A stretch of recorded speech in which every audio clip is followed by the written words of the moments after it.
Okay, here we are again. Ready to go once more into the breach.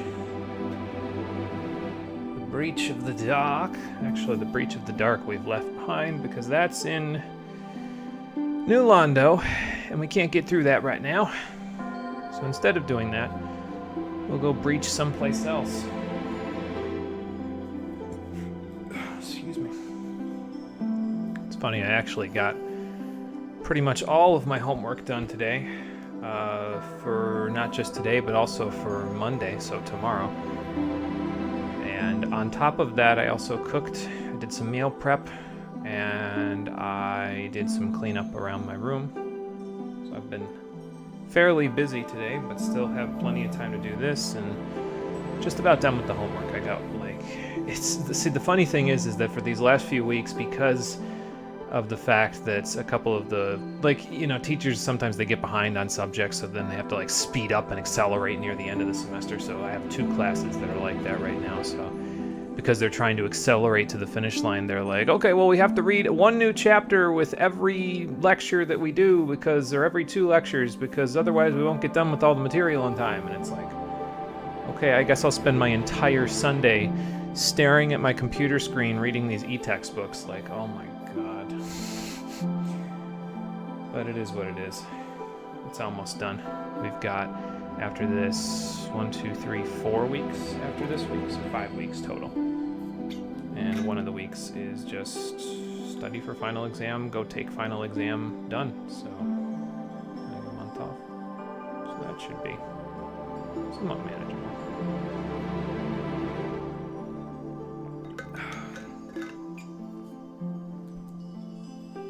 Now let's see if we can manage equally as well in this godforsaken place. And just for full disclosure, so that everybody knows where we're at with this, I haven't gone down this pathway through Blighttown in probably about 8 years.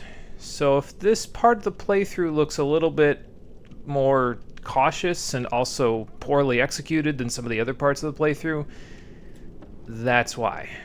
But hey, on the bright side, I've apparently unlocked the secret to levitation, so that's kind of nice. How you doing, everybody? Welcome back to Dark Souls, the stream edition. Last time, we finished up our business in Anor Londo. We infiltrated Disney Castle, defeated Ornstein and Smough, and acquired the Lord Vessel. So now, the plan of action is to take care of all of the side pieces of content that are left available to us right now, and then after we're done with those, we're going to head off to take care of some of the Lord Soul stuff that we have left going on, because we have to fill the Lord Vessel with Lord Souls in order to unlock the gate to where Gwyn is actually located. So that is part of the plan. Here's the stats, what they look like at the moment. From now until the end game, probably my plan is only to level endurance, and that's if we only get to soul level 75 by the end game. So here's our soul level, 60. And the plan of action is only ever to get it to 75, because if I get it to 75 and I get our endurance to 39, we can equip the Ring of Favor instead of Havel's Ring and still be light rolling with all of my equipment that I have on. So that is the plan. Let's see if we can execute on it. And like I said, I don't really remember this area at all, so I'm just going to kind of go through it a little at a time. Waste the rest of my wooden arrows right away, because that seems like a good use of my time. There you go. And then we'll go from there. More stuff to feed to Frampt. I'm sure he'll appreciate that after last... I have no prejudice with feeding Frampt dung pies anymore. Before it was like, okay, are you sure you want that, man? I mean, I guess you might consider it a delicacy, but now it's like, no, you can have it. It's all the more reason that I need to keep him away from me when it comes to the Lord Vessel stuff. So there's probably a guy behind me, but it shouldn't be a huge deal. Yep, there was a guy behind me. A different guy, a new guy, one that we haven't seen before, but who is similarly easy to backstab and definitely does not have 678 health. So These are the regular denizens of Blighttown. They're just all over the place. Kind of just hanging out. Some of them have staves. Some of them carry around human bodies that they use to whack you upside the head with. Some of them try to grab you, like that guy. Don't get grabbed. It's not much fun. It looks like we one-shot them, so that's kind of nice. But yeah, as with the other sections of Blighttown, there are toxic dart blowers. So just be mindful of that, because they will very much try to poison you. And by poison, I mean toxify you. So... But it's the same strategy, really. Just wait for them to take a breath and then whack them upside the head and hope that they drop bloomings for you. If they don't, well, then you're kind of screwed. Oh, okay, we don't quite kill that. If you see them kind of like put their arms up and kind of like roar at you, that's their indication that they're going to do their grab attack, which is why I dodge rolled that guy rather than shielded, because he would have otherwise just grabbed me, which I did not want. So. Oh, hello there. How's your health plan? Not particularly good, I see. I'm going to go down here. I don't think I've collected this soul since the very first time, or whatever this item is. I think it's a soul item. I don't think I've collected it since the very first time I played this game, though, so... Ow. What, were you going for a grab attack? I don't think so. There's probably a guy, like, right nearby that's ready to just whack me upside the head when I try to grab it, though. Like, he's probably behind one of these things or something. No? Really? I don't believe that for a second, but apparently it's true. There was no one there to whack me off the ledge. But the other thing about these guys, and it's one of the reasons why this area is so precarious, is that they don't really deal a ton of damage necessarily, but they have pushback on a lot of their attacks. And that pushback might be the difference between staying on a ledge and falling off of it. It's why you generally want to try to stay on the widest portions of the ledges while you're running through this place, because if you don't, well, you're kind of just shooting yourself in the foot, you know? That is the katana that I was talking about before. Hi there. I had a feeling one of you was going to come up behind me. That was Sixth Sense. That wasn't even me hearing him. I didn't hear him at all. That's the katana I was talking about over there, the Ieito. Probably said that wrong. Apologies to my Japanese audience, all very few of you. Sorry. But, yeah, you can make a running jump off of this plank to get it. It's a tricky jump, though, if I'm honest. I would say maybe... Well, there's a bonfire nearby. I don't know if it's that nearby, though. I think it's down there. So it might be worth it to grab that first, but we'll see. See what we can go find. I hear more infested. I think that's what they're called. More of them. I was gonna say, what do you suppose this is? The Shadow Set. Want to be a ninja? There you go. Can I get to the thing from here? Maybe. Perhaps. Okay. No, the answer is no. So since I can't get to the thing from here, and I don't know what the thing is that I'm referring to, I am just as unfamiliar with the thing in terms of the pronoun game as all of you are at the moment. I'm just going to go this way and hope to God that it ends up in the same place. I'm sure it will eventually end up in the same place. What the hell was that noise? But the question really now is, how eventually are we talking? And the answer is, who knows? Because genuinely, I don't. So the one key saving grace that I can give you about Blighttown's rafter section like this is look for torches. If you find torches, generally speaking, torches indicate ways down from wherever you currently are. So, since that's the case, that's a torch right there. So I think I might be able to do this. Yeah, end up right here. And then I forget if there's a bonfire behind. Oh, I'm toxified. Okay, well, now we need to run. Yeah, the bonfire is behind me because otherwise it would be right here. There's a toxic dart guy behind me, though, as well. So we gotta go this way. I have a blooming moss, but I would rather not use it if I can get to the bonfire in time before I die, which is distinctly possible. Like this. Alright, we head to my frames. Let's get my mace back out. Let's run over here real quick, take a drink while the toxic goes into effect. And then take these guys out as best we can. Actually, okay, fine. I'll do it the hard way. I'm waiting for this little dog to, like... Oh, God. Alright, there we go. We're not quite out of the woods yet, though, because there's another infested right now by the bonfire, but we can get rid of him. Like that. We'll be in good shape. The reason why I wanted to do it that way is because we only have one blooming purple moss left, so I only want to use that in an emergency, and I knew there was a bonfire nearby, so I said, okay, let's not panic. Let's just try to get to the bonfire that I know is right here, and just heal the toxic that way, because bonfires restore all your status effects to full, so. Now, if you have a Divine Blessing, that also works pretty well, and I mean, you could just chug Estus, I guess, but like, why would you do that? That Estus is your lifeblood. It will keep you alive in this godforsaken place. I keep calling this place so many awful, awful names, but I just don't like it here. Just being honest. Ow.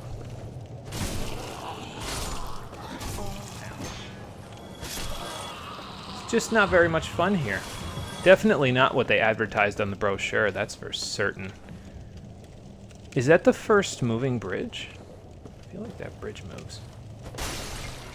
Oh, I see. Okay, so if these guys weren't like all up in your shit immediately, you could walk over here and then get kicked off by them.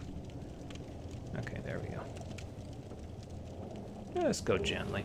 3 more blooming purple mosses over here, though, so that will pad out our supply just a smidge and make it a little easier to micromanage the process of getting through this area without getting toxic to death. Yeah, this is the first... No, actually, this isn't the first moving one. I think there's other moving ones. Well, besides this one. Okay. Jesus Christ, man.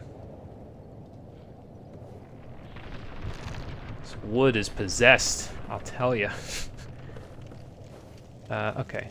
Torch indicates... Where the hell did you come from? Torch usually indicates, a torch sconce usually indicates a ladder nearby, so there's got to be one here somewhere. Oh, hi there. Spicy.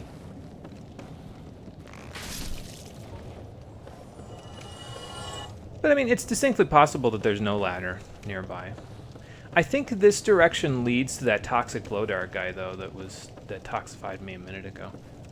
Like, I think I remember him being somewhere around here. Because that up there is the bridge where we got toxified a minute ago, and this leads nowhere. Well, that'll happen sometimes. Blighttown is as Blighttown does, and Blighttown does like to fuck with you. So I'm using the F word a lot today. I think I need to slow down. It's not good for the kids, you see. I might try to grab this. I don't know if I can land on it properly.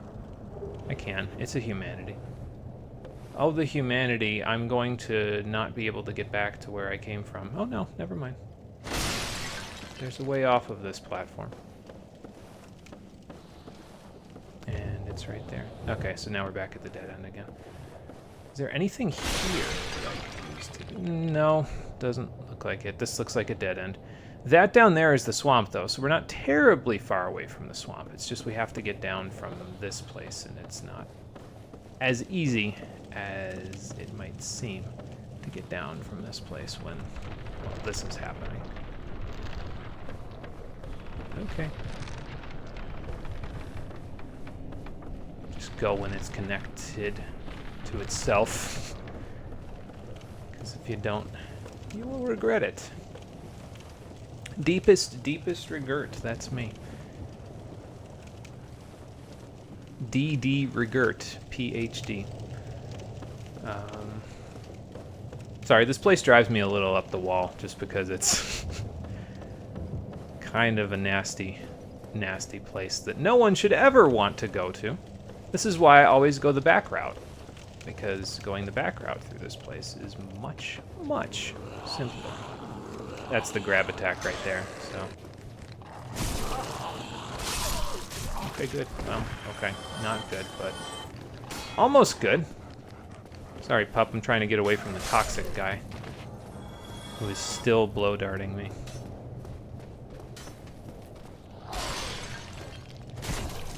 Oh, there we go, now I'm toxified.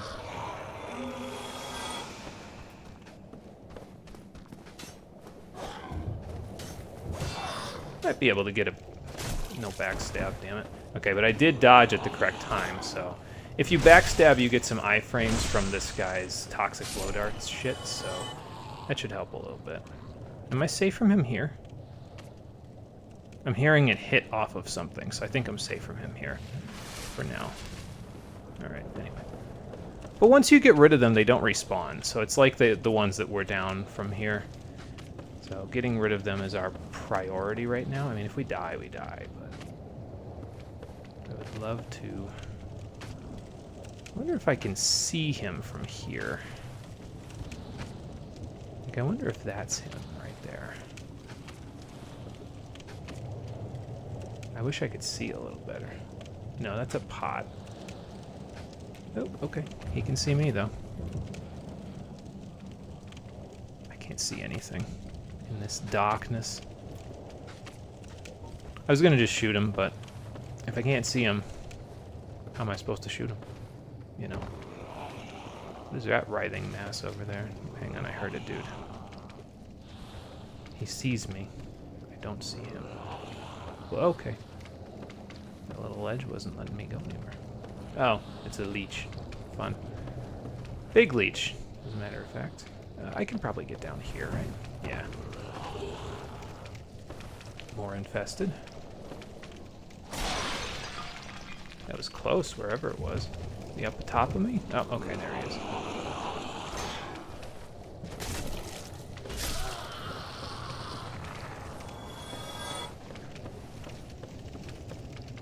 I don't know where these infested are getting all the meat that's on their bones in this game, though. Like, in Demon's Souls, they were teeny tiny little depraved messes of things that just really didn't do much of anything. They were just like tiny, thin, malnourished, disgusting little creatures that just, you know, pushed you all over the place and what have you. Here, apparently they have something to eat. Well, I don't know where he's going, but it's not going to work out for him, that's for certain. We appear to have, oh, he was going up a ladder, that's what he was doing. I was gonna say, we appear to have found a spot where the blow dart guys can't hit me, though, so that's nice, I guess. Well, I still bounced, but the bonk still worked. Oh, good. I can see the mosquitoes from here. Gross. Oop. Found the toxic guy. A toxic guy. They have seen me again, and now I'm toxic again. Alright, I'm gonna go hide, like, right here in Blooming, because now they're below me, which is just a whole ton of fun. Don't you think? Where would he be standing, even? Like, what the hell? I don't know, man. I got nothing. I got nothing. How you feeling, big guy?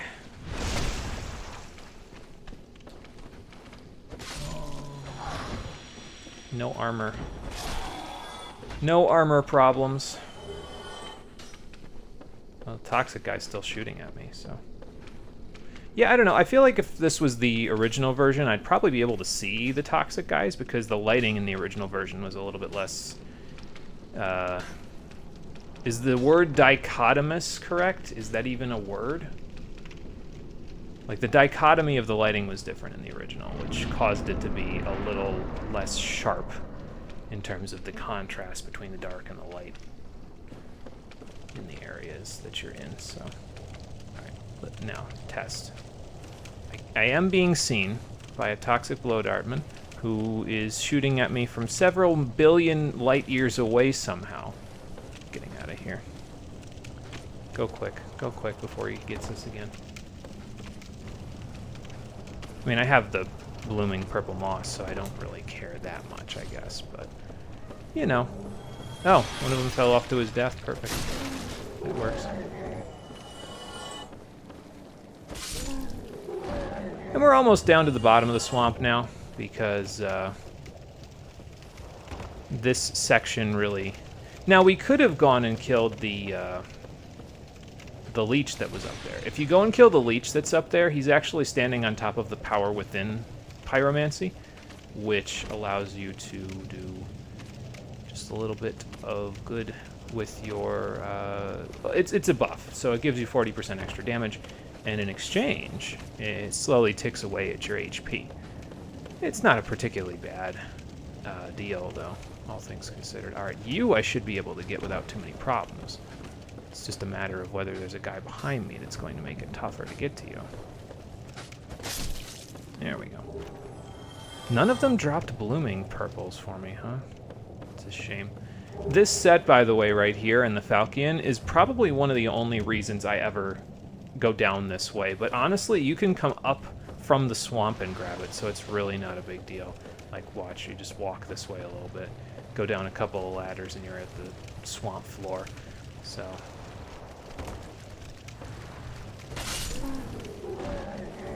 is it this way? I think it's this way, past all these fire gentlemen. Hello there! Those kind of gentlemen. Oop, and there's a mesquite. I don't have my feather arrows equipped, so I guess I'm gonna use my large arrows on these mosquitoes, which seems like a waste, but you know, okay. Oh god. No, get off of the... I don't know where I'm at, but I don't think it's a good thing. Oh, okay. No, hang on. It buffed out. It buffed out. Slightly, but it buffed out. I wish this thing would get off of me, though. Like, Christ almighty. Alright, and now we're in the swamp, so rusted iron would be advisable. But I don't currently have the time to even consider rusted iron, so I'm just gonna... This, by the way, is what you'd look like if you didn't have rusted iron ring equipped while you're walking around in the swamp, is you'd have to kind of slow walk like this.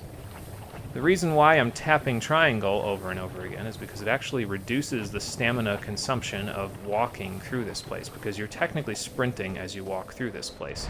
So you tap triangle to two-hand your weapon and then stop, because it kind of like momentarily stops draining your stamina. It's kind of bizarre. I'm not really sure why it does that, but that's what it does. So, all right, let's take stock of our inventory now. 2, 4, 6, 7,000 souls. I've got 14,000 sitting in my inventory currently. There's two ways that we can go right now. We can go back to the Great Hollow, which will lead us to another... I'm going to go to the area that was below the Great Hollow, now that we are kind of just taking off side content, you know.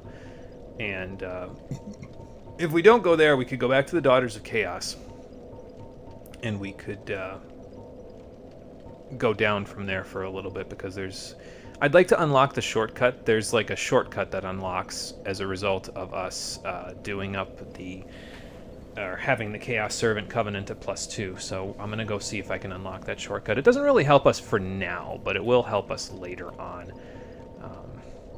when we actually come back there to actually confront that level. We're not really going to confront that level for now. We'll figure that out later. I'm just trying to figure out what I want to do in order to go and get the souls that I need in order to get to 25,000 so that we can get to... whatchamacallit, so that we can get our Pyromancy Flame up to +15, because if we can get it there, then we'll be in great shape. But we're a little shy at the moment, because we only have 7,000 souls in our inventory, and we're not exactly in an area that is conducive to getting large numbers of souls. What was I going to do? Rusted iron, that's what I was going to do. So let's put that back on. And then... Alright, we don't need the blue wings anymore. We got rid of enough of the toxic guys to not have to worry about that now. Let's equip the feather arrows so that way I don't forget again, and then we'll run around through this area. I mean, I could go feed Frampt a few things, but I don't know. I don't really feel like doing that. You know what we could do is we could warp over to the Daughters of Chaos so I don't have to walk over there. And then once I'm done with that, we could go down and take care of that shortcut now, because going down to that shortcut will actually lead us to a whole bunch of demons that we can fight in the Demon Ruins. So I think I'm going to go do that real quick, and then we will be able to go further after that. I think Chloranthe and Grass Crest are my best bets here, because there are... When I say demons, I mean like demons that were once bosses that are now mini-bosses, effectively. So, those guys. So we're going to have to go deal with them now. And blocking their attacks, I mean, we could probably do it with a 69 stability shield, but you'd probably lose... I'd probably lose quite a bit of stamina doing so. So I don't think that's really worth my while to do. Alright, so we'll go do this to get our Pyromancy Flame to plus 15. We'll fight a few things. And once we fight a few things, we'll... I don't know, maybe we'll fight the boss. There's another boss in the Demon Ruins that's down here, so maybe we'll fight that boss while we're here. We don't have to fight it just yet, but it's right next to the shortcut, so it's almost like, yeah, I might as well, you know. We'll see. We don't have to fight Ceaseless anymore, though, because we already got him, so... These egg layers could provide trouble for you if they latch onto you, but I wouldn't recommend letting them latch onto you. It's probably not a good idea. I was about to say, you know, it's funny, I wouldn't expect a motorcycle in Hell, but then again, I remembered Hellbiker exists in Super Shin Megami Tensei Nocturne, so yeah, that checks out, actually. Oh, my Taurus Demon. That is a lot of Taurus Demons over there. And I think, honestly, we could probably draw them out one at a time. There is a reward behind all, I believe there's 7 of them, all the way back there, but it's inside the lava fields, and I don't have Flash Sweat because I forgot to put it on. And even with Flash Sweat and the Flame Stone Plate Ring at the moment, it would be really hard to grab it. Plus, the problem with it is that it's another Ember, but we have not actually found the blacksmith that Ember is actually useful for. And I'm not really planning on ever finding him. He's in the catacombs for anyone that wants to do fire or chaos infusions, but I'm not really planning on ever finding him because we don't need either of those. So since that's the case, I might just go over here. We'll fight this Capra, because he's going to see me like real quick. Nice Soul of a Proud Knight. That'll give us, what, like 9k now just hanging around in our inventory. Nice jumping attack. How's mine? Oh, he didn't like it.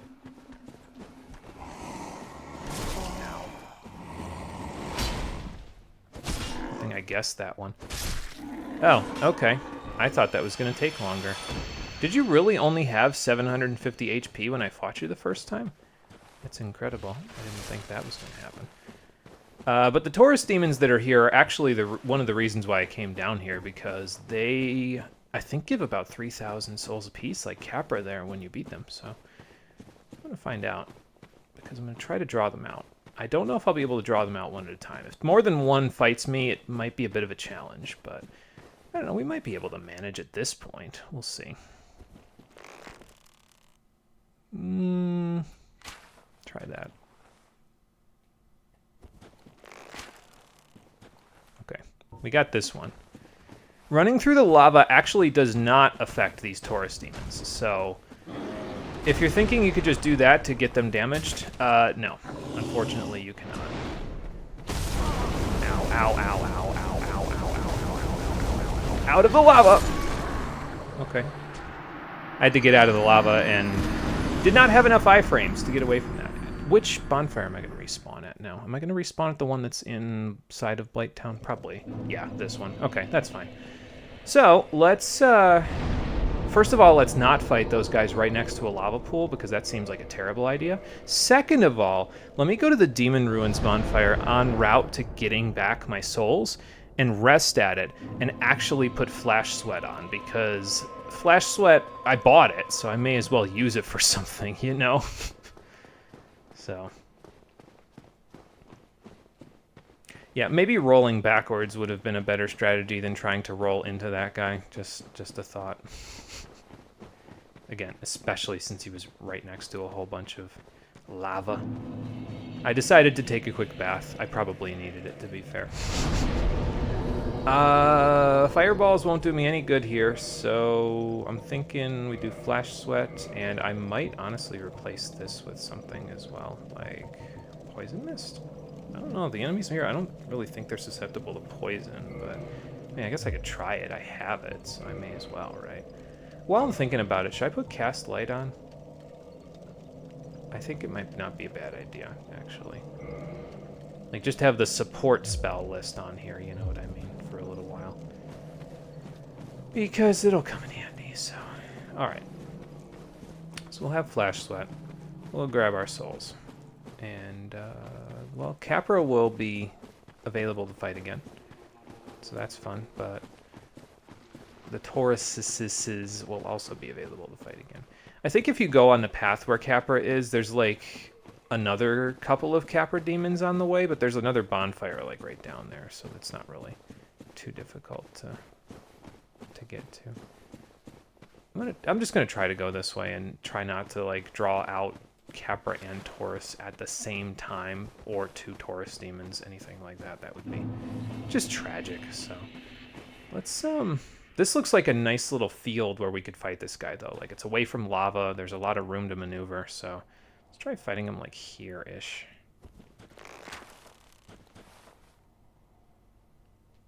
Oh, okay. Went right below his feet. I could equip the Hawk Ring, to be fair. There we go. Didn't do any damage, but it did attract his attention, so... that's what we want, you see.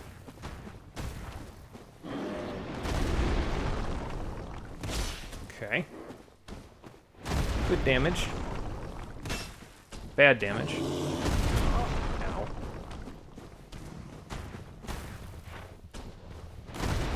Did we see that attack when we fought him the last time? I feel like we didn't see that attack when we fought him. Really? Last time. I couldn't see how high his HP levels were there, but evidently not a whole lot. 1,200? That's it? Really? Okay, how many souls are we carrying around? 2, 4, 6, 8, 9. Oh, we have enough now. Okay. Well, sayonara. Let's go get our Pyromancy Flame up to plus 15, which will involve some maneuvering, because there's a whole bunch of enemies that might aggro to me. Because I'm going up into the swamp again. So we need rusted iron. So let's equip that before I forget. And we'll go back up. So yeah, we didn't really need a whole ton of stuff here. There's nothing really for me to collect here either. Like I said, I could go do the shortcut up. But since we're going back that way anyway, it might just be better to leave this place as it is for now and then come back once we're done in the area below the Great Hollow. So I'm thinking that's what I might go do. Just because. Alright, so let's rest at Daughters of Chaos, because that is a little closer than the other ones. And then we'll go out from here. We're probably able to defeat those Boulder Barbarian guys now, although getting to them is going to be another question altogether, but we'll see. And then let's put back our magic the way it was. So. As long as I don't forget to redo my magic before we go to the catacombs again, so that I put Cast Light on before we go there. As long as I don't forget to do that, we'll be golden. So, but yeah, once we've got this plus 15 Pyromancy Flame, I don't think I have anything else to really spend my souls on besides Endurance from now on, so I think we'll be pretty okay to just do that. And honestly, the area below the Great Hollow, if we can get down the Great Hollow quickly, it won't take too long to actually get down that area. So it's, whatchamacallit, it should be a little easier to start actually doing, like, not side content today. Because after we got the Lord Vessel, we were kind of like, okay, side content. And right before we got the Lord Vessel, it was like, okay, side content. So I've been taking care of a lot of the side stuff. The main stuff I've been sort of, you know, just shuffling my feet over, so let's not shuffle once we're done with it, but it shouldn't take too long. I mean, really, if we're honest, like, the run down from the top of Blight Town to the bottom, was a little bit meandering, but it still only took us like 20 minutes, so I guess it's not as bad as I initially made it seem like it was. Still wouldn't recommend going that way, though. Like, even without the Master Key, you have no excuse to go that way. Just come around from the Valley of Drakes, open the door, have the shortcut to Firelink, and then just come up that way. It's just easier. I remembered. I need purple moss there. Rusted iron is where it's supposed to be, but I need purple moss in order to fix myself. Though I have plenty of HP, so I mean, I could probably be fine if I talk to Quaylana from here.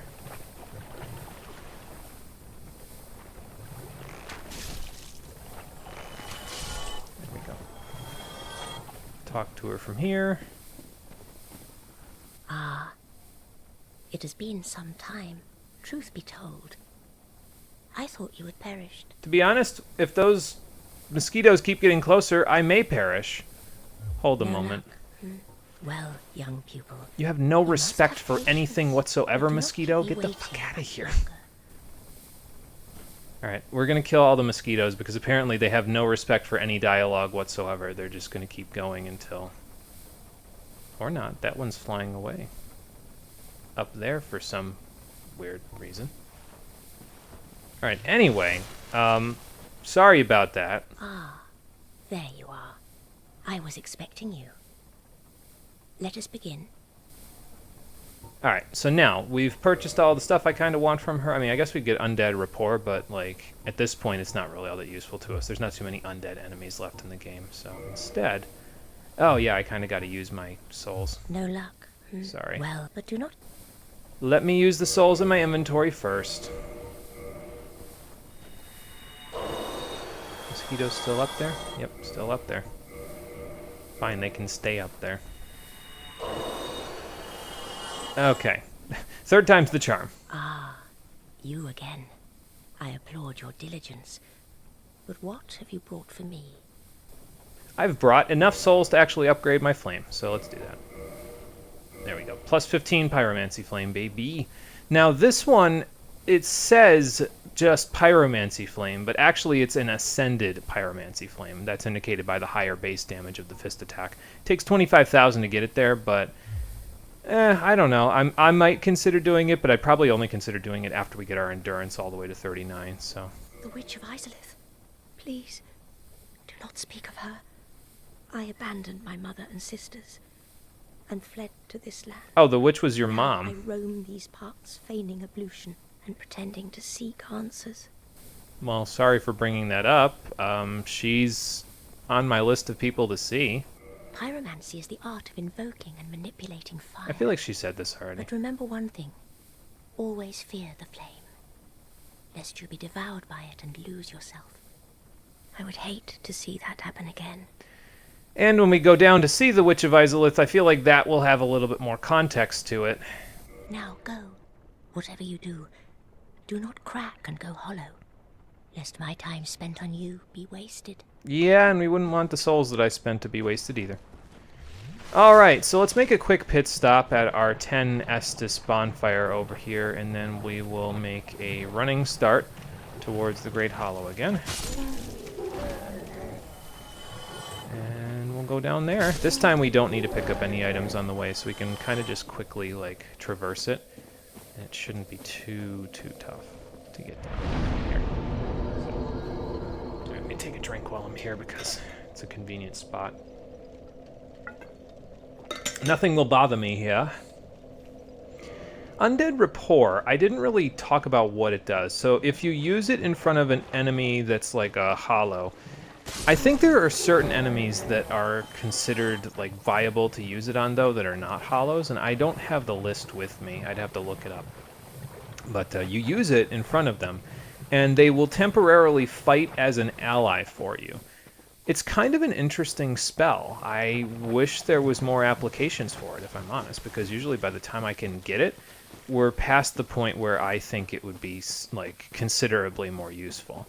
So, I don't know. I would prefer if it was more useful, but it just, I don't know. I just don't find a whole lot of application for it practically. I think it's more there for the hell of it, you know, like just to mess around in old areas and make enemies fight each other. That's what it seems like to me. I mean, I could be wrong about that. I just haven't found the practical uses for it, but... Wonder if anybody should hit up those Dark Souls challenge video channels and be like, hey, so can you beat Dark Souls 1 with only undead rapport?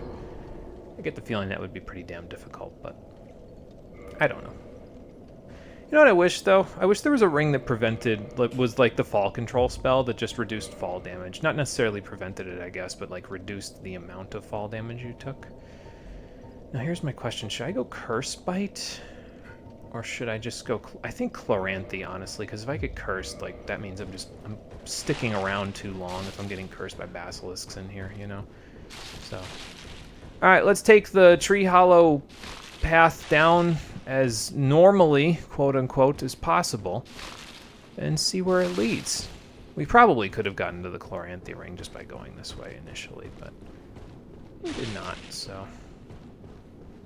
I don't know if this is the correct way, though. Oh no, this looks familiar, because this is where the basilisks are down here, yeah. So now, as they all come up here and I lock onto the absolute wrong one. There we go. Just let the fog dissipate. Let them come up here. I mean, lock on, please. I can see them. I can literally see them. And the first-person view isn't much more helpful, if I'm quite honest. I probably could have plunging attacked them, though. Okay, really, guy? Come on now. You can do better than that. There. My dead angling, it is very poor. That doesn't lead anywhere, so we're going this way. Yeah, we'll try to go down here as normally as possible, and by that I mean by taking as little fall damage as possible. I don't think it's possible to get through here without taking any fall damage, though. Sorry, just checking for illusory walls. Nothing doing, though, so... Because I think at a certain distance here, you're going to have to drop down. But I could be wrong about that. Quite honestly, maybe that's just me being bad. And not looking in the correct places. You know? Because we did see some ladders here. I just don't remember where the ladders are.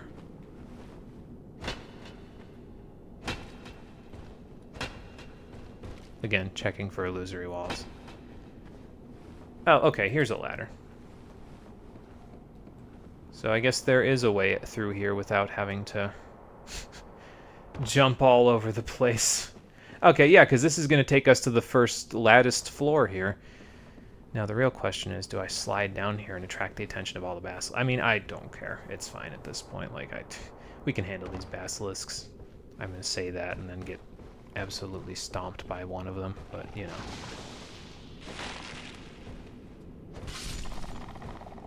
Don't stop moving, sir. That's how I catch you. Okay, bye. He's probably fine. He probably just hit the lower level. Which means now there's 5 basilisks to deal with down there. Okay, that's where I came from. But where do I go, Cotton Eye Joe? I made that joke last time. I'm getting stale! I need to come up with more original material. He is, yeah, right at the bottom of this thing, so... I wonder if I can Goomba stomp him by doing this. Were we? No? Okay. At least I avoided some of the cursing process. Well, walk through a little of it there, but, you know. Sayonara, suckers! Chase me if you want, but I will be long gone. Soon enough. I get the feeling they're trying to chase me, but I don't know if they're succeeding. Ooh, that looks a little precarious, but I guess at least we made it through it. Alright, so we found the way down. Now, obviously, this doesn't lead to all the treasures that I wanted to get, but I guess we found the way... Oh, boy. The way down without, you know, whacking our heads. Can you fellas make some room? I don't want to have to beat you up. Okay. You won't make room, so I'm going to have to. Sorry. They're so cute! Why would I want to murder them? They're cute little mushroom guys. They're cute little fungi. I feel like I'm committing domestic abuse when I beat them up. Oh. Hi, Mama. You're not mad about what I just had to do to your children to get them out of the way, are you? Oh, dear God, here they all come. It's a family reunion! But I will not become a cordyceps this day. Alright, we're through. Next side area, please. Ah, Ash Lake. Are they following me? Yes. Kind of. Yeah, I'd like to look at this area's surroundings, but... Okay, Mama's calling them back. Good boys and girls and... fungi. Yeah. Wow. One of the few areas in the game with background music. That's how you know it's got some relevance to the lore, anyway. I don't know if it has relevance to the rest of the actual game, but it's one of the few dangerous areas, I should say, that actually has background music. So, okay, a Hydra. Hello there. I don't know if they see me yet, but I'm going this way because there's a bonfire down here. This is the soft lock bonfire, though. If you don't have the Lord Vessel and you sit at this bonfire, you're going to have to get back up through the Great Hollow manually because you can't Homeward Bone, you can't do anything like that, so you're just kind of stuck down here. But we have the Lord Vessel, so now we can go through here without too many problems, so... Okay. Now, I don't think this shoreline will lead me to where I want to go. No, it won't. I did want to come to Ash Lake, though, for one very specific reason, and the reason is because it kind of gives you an experience, if you do it the way that I always do it, that's unlike anything else in the Souls series. How do you feel about a chase sequence, viewers? I mean, we could kill the Hydra, sure, but where would the fun in that be? Instead, run. Because they'll come to the shoreline and then try to shoot you with the water projectiles, but you'll be safe if you stay here. There's a dragon scale there. That's kind of nice. You've got the crest of the hill to protect you from their projectiles for now. I wouldn't go in the water, though. Generally speaking, Souls protagonists can't swim. So why tempt fate? But yeah, the Hydra will chase after you the further along the shoreline you go. I mean, I guess if you want to do that, that's fine. Okay, then. Nice jump. I feel like if this was Pokemon Snap, I would have been able to take a picture of that, and Professor Oak would have given me a few extra points. There's also bivalves down here. Clams, that is. They just kind of hang out on the shoreline while the Hydra does Hydra things. So I probably should have kept running because now the Hydra is going to like melee me while I'm in the process of doing it. Yeah, maybe not. Maybe he's going to magic attack. Which is hitting behind me, thank God. But yeah, I like this sequence because it's, like I said, how often do you get to play a chase sequence in a Souls game? You know what I mean? Like, this thing is menacing and it's running right after you. Well, swimming, I guess, right after you. So it kind of points you to go in this direction. if you're not strong enough to actually defeat it, which, I mean, the first time you come down here, if you're just coming down here when you first get to Blighttown, you probably aren't. I mean, it's got like 3,000 HP or something like that, so it's manageable, but not the most manageable. But yeah, you want to follow this narrow isthmus. It's still chasing you, and as far as I know, it can still hit you with projectiles for a while. Yeah, okay, yeah, as you can see, there you go. It can still hit you with projectiles, even if you get pretty far down this part. And considering I'm at a decent level, and that still did almost half my HP, like, yeah, imagine coming down here the first time you get to Blighttown, you got 15 vitality. Forget it. Ain't gonna work out for you, let me tell you what. Although he can't hit me from here now. So if you want to take him on, you probably could from this, well, probably not from this range, but on the isthmus you probably could, although watch, because if you get hit backwards, you're probably falling off and into the water. So if you're going to take the Hydra out, it's probably better to take it out at the actual Ash Lake bonfire. But what is your reward for coming down this narrow isthmus? Some kind of weird root creature? Hello? No. Your reward for coming down this path is the last ancient dragon. And this is a Firekeeper bonfire, so you know it's important. As a matter of fact, this becomes a warp destination now for you. Because this ancient dragon is actually a Covenant. Yeah, so all of those dragon scales that we've been picking up, they are Covenant items to increase your affinity with this ancient dragon. And if you increase your affinity enough, he'll give you unique rewards that allow you to transform your flesh, your very skin and bones, to look more like the ancient dragons. You have to forego wearing armor, though, so it's almost like using a monster in Final Fantasy Legend. So your mileage may vary on that one. I just figured I'd offer my, my piety while I'm down here. This dragon does have a tail, though, as you can see here. And it's just like every other dragon in the game. You can cut it off and get a dragon item. You get the dragon greatsword for cutting it off, but that seems disrespectful, because what did this guy really do to me? He won't stop, he never gets aggressive, though. He'll never become aggressive and start attacking you, even if you cut his tail off, so... yeah, you can do that to your leisure, basically. But that is the reward for coming down through Ash Lake. You get a chase sequence with a Hydra and an everlasting dragon.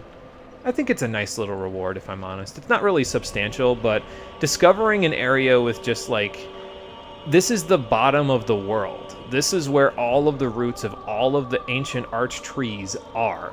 And all the way down here, across a narrow isthmus, past a Hydra that's been chasing you for a mile or so worth of sand, you find the last ancient dragon alive in the world.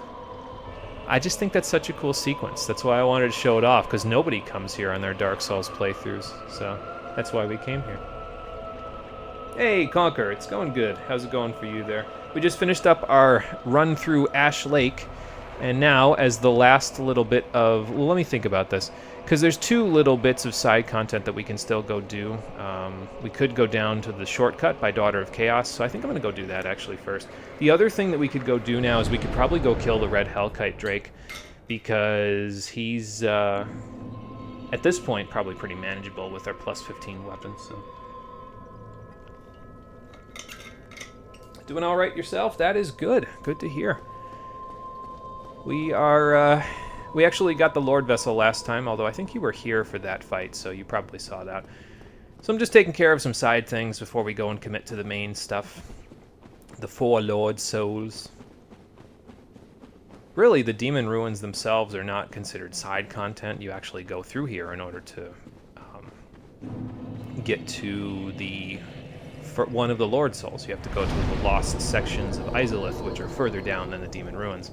But at the moment, I'm really only taking care of side objectives here. I'm not actually gonna... this is not where we're getting our first Lord Soul. It's actually where we're getting our last Lord Soul, if we're talking about the order that I'm going in. So I'll talk about the order of bosses going forward after this, once we go down a little more and take care of these side objectives.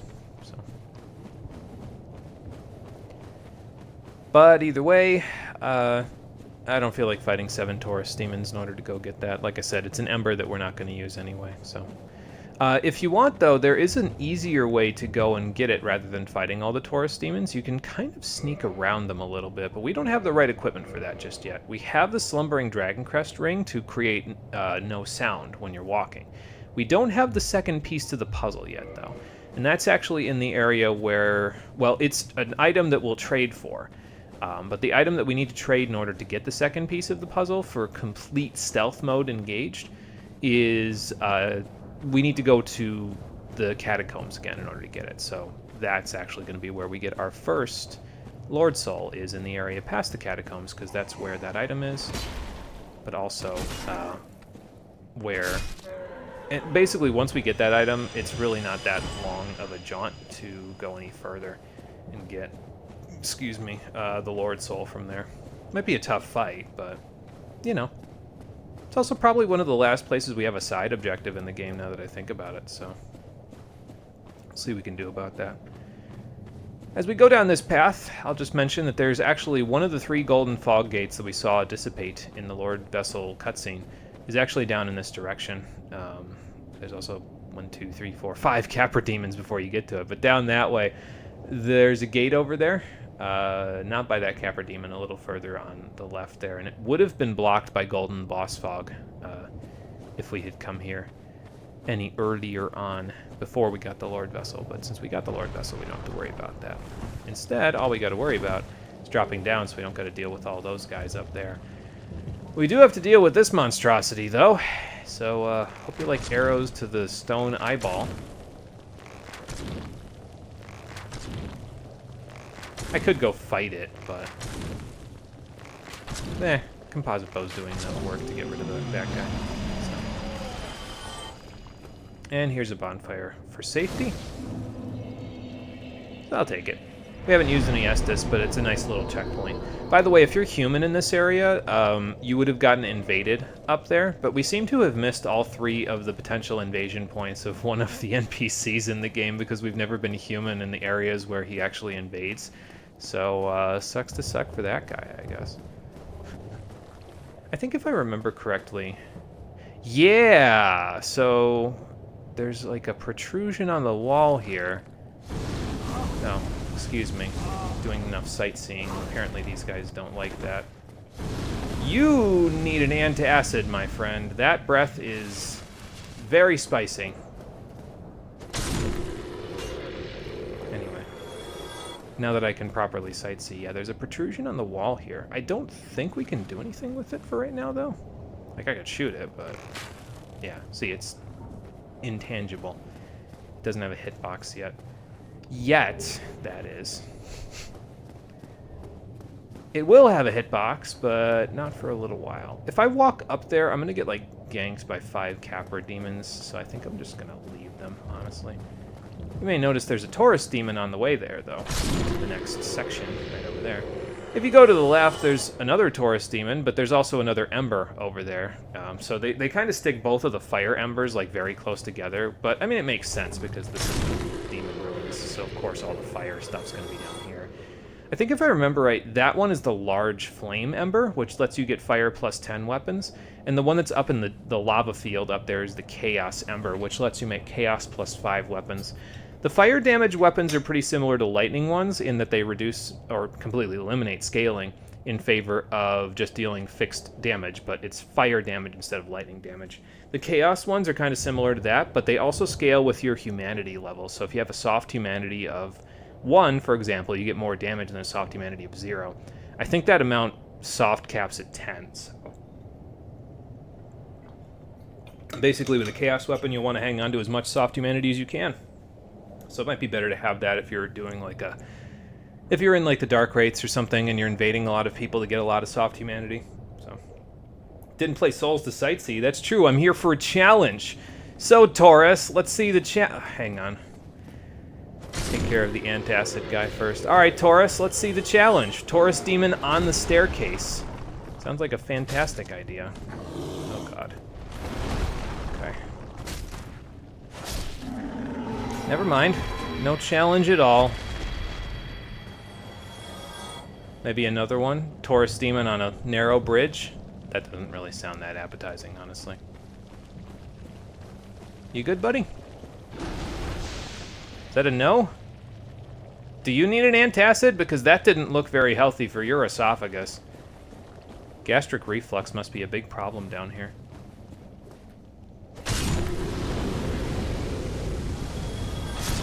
Wish I could help him with that, but I don't know how to make hydroxide solutions. I'm not a chemistry major.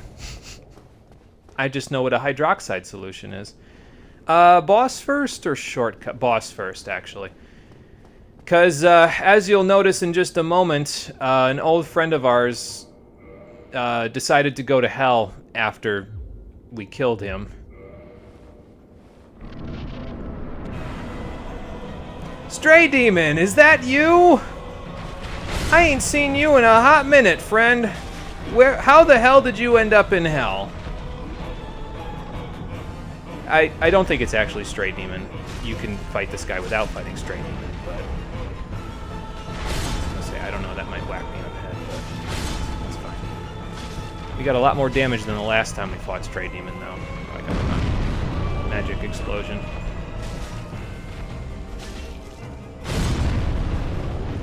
I mean, we could wear the Spellstone Plate Ring or something to make that a little more free, but... Nah, it's kind of just the same strat as before. Just, you know, run around to his backside. Whack him in the backside. Until he falls over dead. If he jumps back, though, definitely run towards him, because he's either going to do that attack, or he's going to do the attack where he creates a magic explosion right in front of himself, which obviously both of those are pretty bad, so. But that takes care of Demon Fire Sage. Humanity for beating him, he gives you a Demon's Catalyst, I guess. I think that's a guaranteed drop, but I could be wrong about that. 20,000 souls for beating him. We can spend that on our endurance now. Nice. And then there's a couple of ways we can go here, down or up, but it looks like an enemy is coming from up, so it might be better for us to go up first, at least to deal with the enemies. So I think down actually leads to a bonfire, if I remember correctly, and yeah, there's actually some more boss fog right there. So we could go that way and defeat the boss right now, but nah. Nah, it's fine. Should I rest here? I don't think so, actually, because I don't really see myself dying near here. I mean, I'm saying that now. Sorry, I bumped the pop filter a couple of times there, so if anybody heard any noises just now, apologies for that. I was scratching my forehead. Yeah, I don't really see myself dying, but now I'm gonna get punished for saying that because I just said that, so, you know. Maybe I will die. It's all good. Anyway, shortcut next. So I mentioned that there was a shortcut that we could access by being in the Chaos Servant Covenant and getting to +2 in the Covenant. And it's a precarious little shortcut, let me tell you what. It's actually on this little ledge right here, and you gotta follow this narrow, narrow walkway. How the hell would I even get to that? Hold on, I might be able to get to that from over here real quick before we go on the shortcut. Maybe if I go in the opposite direction? Right here? Ooh, that looks like a jump, though. Yeah, well, no time like the present, I guess.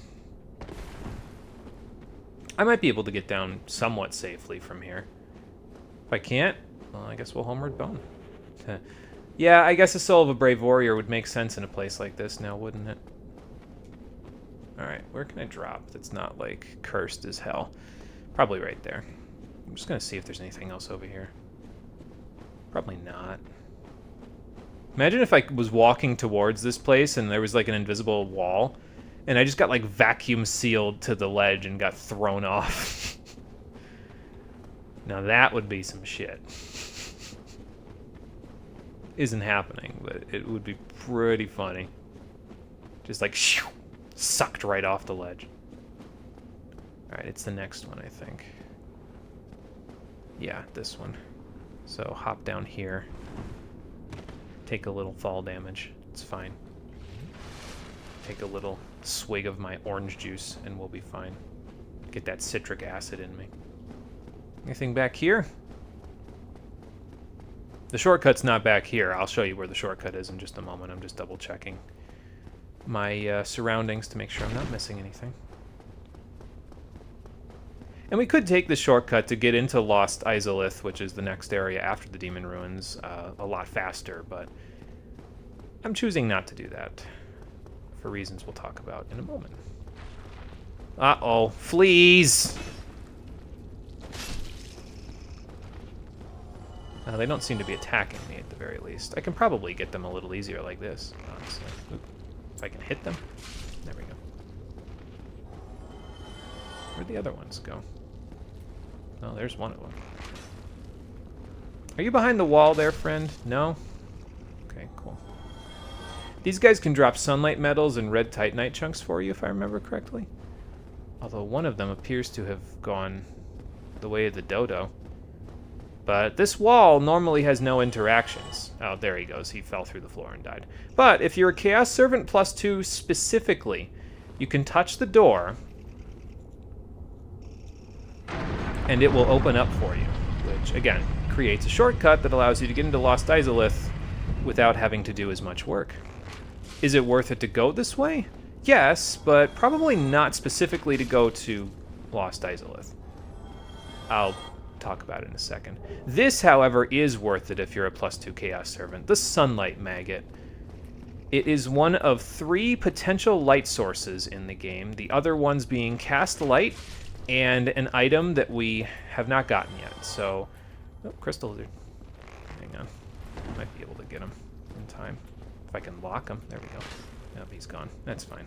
He'll respawn. But yeah, so the Sunlight Maggot is one of 3 potential light sources in the game. So you've got Cast Light, you've got the Sunlight Maggot, and you've got another item that we have not gained access to just yet.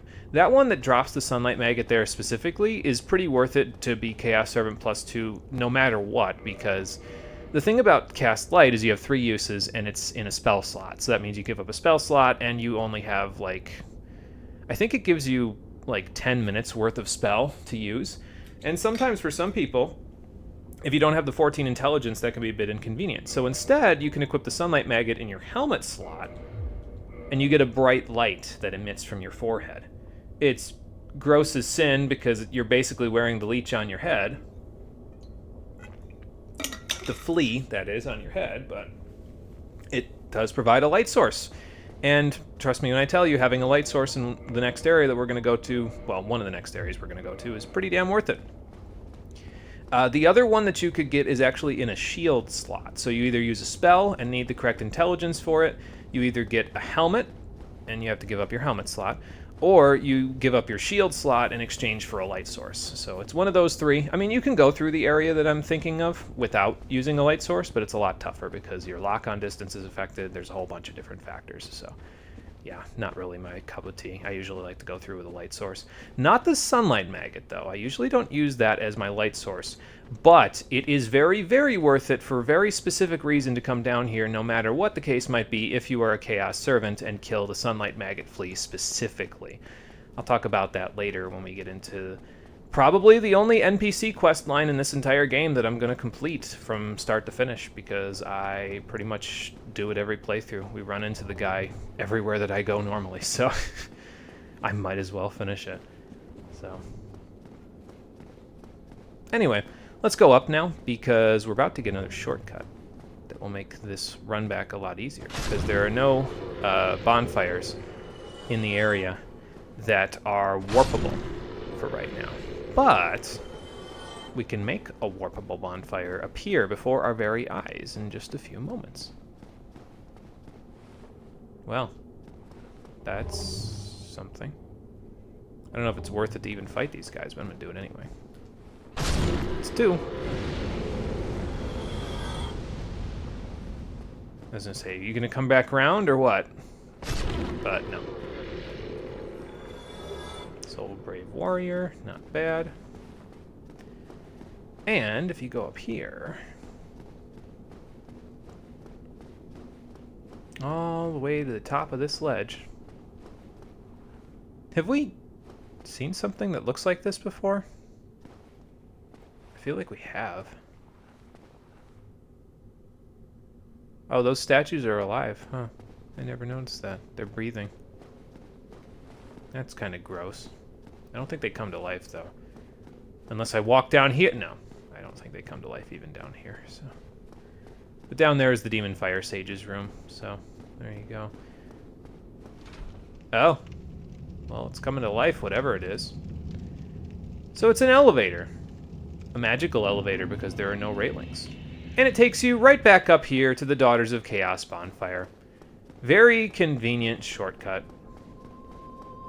I really like a lot of the shortcuts that Dark Souls 1 has. It just makes the world, like, they interweave stuff so seamlessly. It's almost effortless, it feels like. But I know that they painstakingly did this in, like, the development room for a couple of years just to make sure everything weaved together properly. And I appreciate all of the time that they took to do that because it's just... it comes together so well in the end, you know what I mean? So, I don't know. Certain other games in the Souls series that shall not be named at the moment, but we'll be covering later. Sometimes it feels like they just don't have shortcuts. Sometimes it feels like you're just going straight through a level, and there's no real, like, wrapping of the level around itself.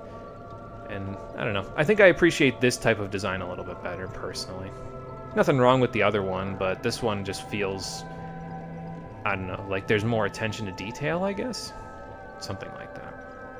I don't think I need the spider shield anymore. Because we're probably not... I mean, we could go back to Quelana to get her to ascend our Pyromancy Flame later, but I shouldn't need the Spider Shield because we don't have to deal with any more Toxic Blow Dart guys. And I have the Poison Moss to get rid of the poison, so I think I'm going to put that away. Have I ever actually used the Crest Shield now that I think about it? I don't think I did. I've just been hanging on to it for no reason. Oh, I don't know. I think I can keep the Sunlight Maggot to trade with Snuggly, though. So I think I'm going to hold on to that. I don't think it trades for anything particularly good, but I'll try it, because why not? And then... yeah, other than that, I think we're good. Alright, let's level up while we're here. I can get 1 level. Okay, more endurance. And I need 13,000, well, a little less than 13,000 more in order to get the next level. What are we holding on to in terms of souls? 5, 10, 12, 14. Oh, perfect. Okay. We'll do that while we're here. And then we'll go take out Hellkite, and then we can move right along. I probably have to respawn Hellkite, to be fair, and I'm not really sure where I would do that at, but I'll figure it out, I guess. Alright, 26 endurance. Very good, very good.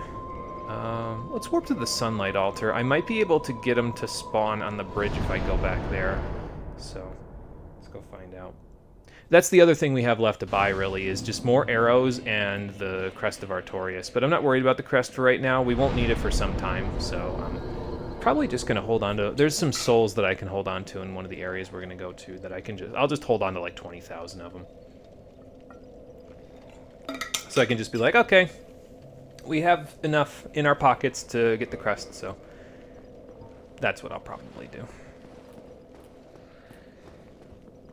Probably take these guys out. No fuss, no muss now. Yeah. Well, not so much this guy, but... there we go. Right through your shield. Why would I even bother picking up his loincloth? Don't know. Hellkite!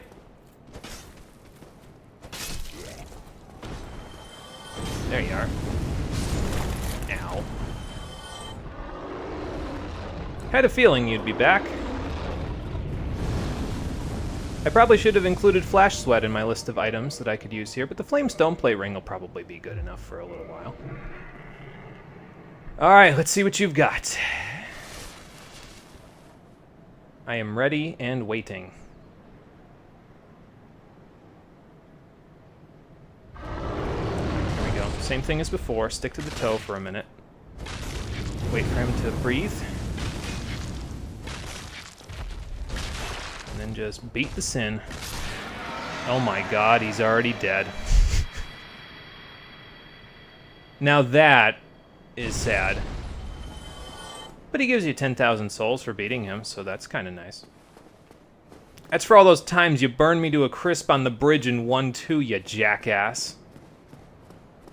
Oh, demon souls.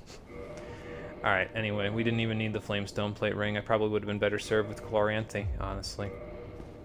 Okay, but that takes care of that, so I think we're done. Let's head down here, because there's a bonfire conveniently right here. I mean, I could have just ran back to Sunlight Altar, I guess, but We can go right here. And,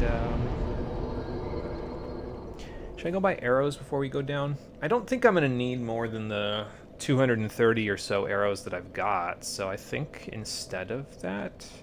Stone Dragon, by the way, is the Ash Lake bonfire right by the Everlasting Dragon, in case you're wondering. So, there you go. Yeah, I think we just go to Firelink, honestly. Rest there, and then head down to the Catacombs again.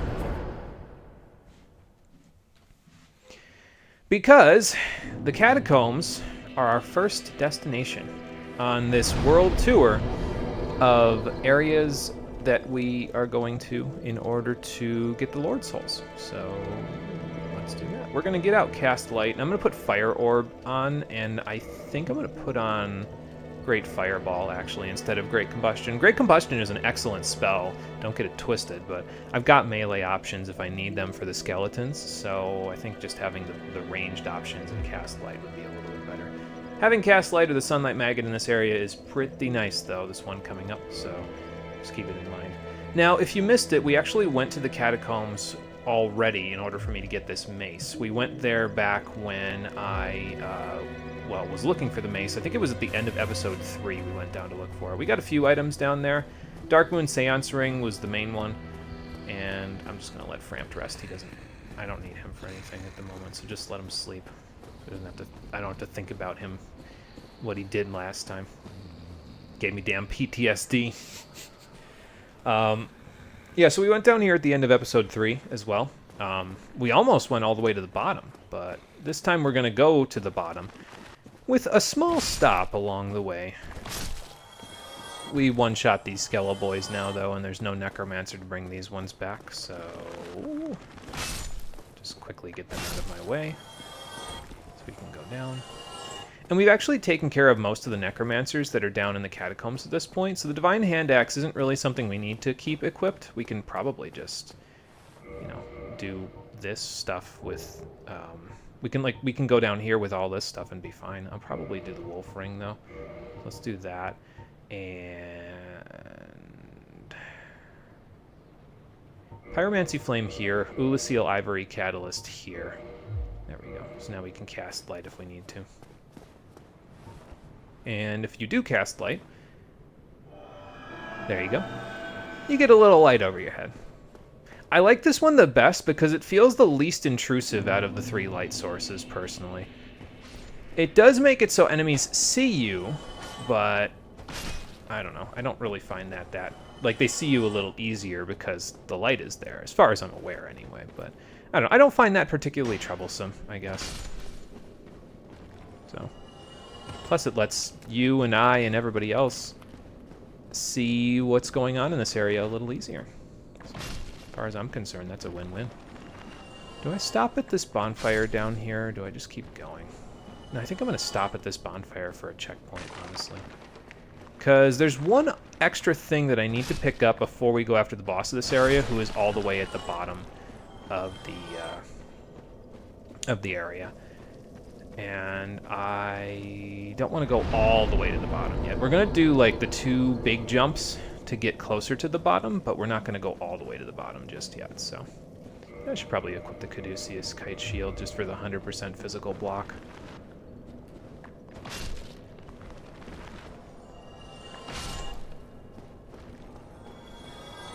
Just to have it. We don't really need the stamina regeneration at the moment, so... Might as well just do this. Nice somersault, though. I was going to say, I'll give you a 7 out of 10 for the... I don't know. What's the word I'm looking for here? I'll give you a 7 out of 10 on the technique, but a 3 out of 10 on the execution. That sounds right. Okay, so line ourselves up and then roll down here. Roll again right here, just so we can get out of the way of the exploding heads, because otherwise they'll explode and send us down. Now we could roll again to get further down, but first of all I want to get rid of the exploding heads. Oh, he's going to come back to life in a second, isn't he? Hold on. Nope. Because his Necromancer's not dead yet, I think. So it might be worth my while to get out the Divine Hand Axe. See, this is why I carry it around, though, because you never know when it'll come in handy. Okay, that was a little unnecessary, but sure, why not? Alright, R1, R2 takes them out, so cool. Got it. Yeah, I might as well keep it because there's probably at least one Necromancer down here that I have. Did my light just get in the way of me walking in this door? There's probably at least one Necromancer down here that I haven't killed, so... No kill like overkill. I mean, that's true, technically speaking, because you get 25% more souls for an overkill in this game, so... That actually does work out in our favor. I think there's a Titanite demon further along here, but I'm actually looking for a door to the side before we get to the Titanite demon. Here we go. Because this door leads over here. That's not what I'm looking for. There is, however, something in this area that is worth our time to find, so... And I will talk about it in a moment. Actually, there's potentially two things in this area that are worth our time to find, depending on what we get out of the person that gives us the first thing. So. But in order to get to that, either of those things, we have to go down here. So, let's go down here. Is it down there? Well, that falls through if you go there, but I think it's actually this one, if I remember correctly. Let's get the regular mace out first, though, because that'll be a little more handy for my purposes. Aha! We have found the one and only Great Axe-wielding Black Knight in this video game outside of the final dungeon, and he's already dead. But he gives you a guaranteed white Titanite chunk if you defeat him, and that's pretty nice, because pretty soon we'll actually have access to the large Divine Ember, which will allow us to +6 to +10 our Divine Hand Axe. So that can be pretty great. Now there's about 20 gazillion pinwheel skeletons below us. And I fear for my life jumping down, because I feel like they're just going to skirt behind themselves and then whack me upside the head. I mean, I probably could fall on top of them and just, you know, plunging attack them to death, so... Like that. Okay, look at that, they're all dead. How about that? Now there's about 4 more, I think, further along here, so... I'm just going to try to shuck and jive if I can. Bye. Well, okay. The mace that we got was further up from where we just went, so... There we go. Any of you guys going to come back around? Or is it just that guy? He was the only one with any handling on his wheels. I'm disappointed. Got some soft humanity from one of them, though, so that's kind of cool. Alright, another boss. We are well on our way. Unfortunately, this is the boss where the run probably ends, because I don't know if I can beat this guy. He's pretty hard.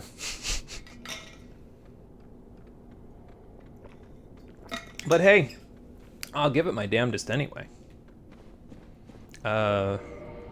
Flamestone plate ring just for safety, so I don't absolutely eat my own words. And grass crest is fine too. Alright, here we go.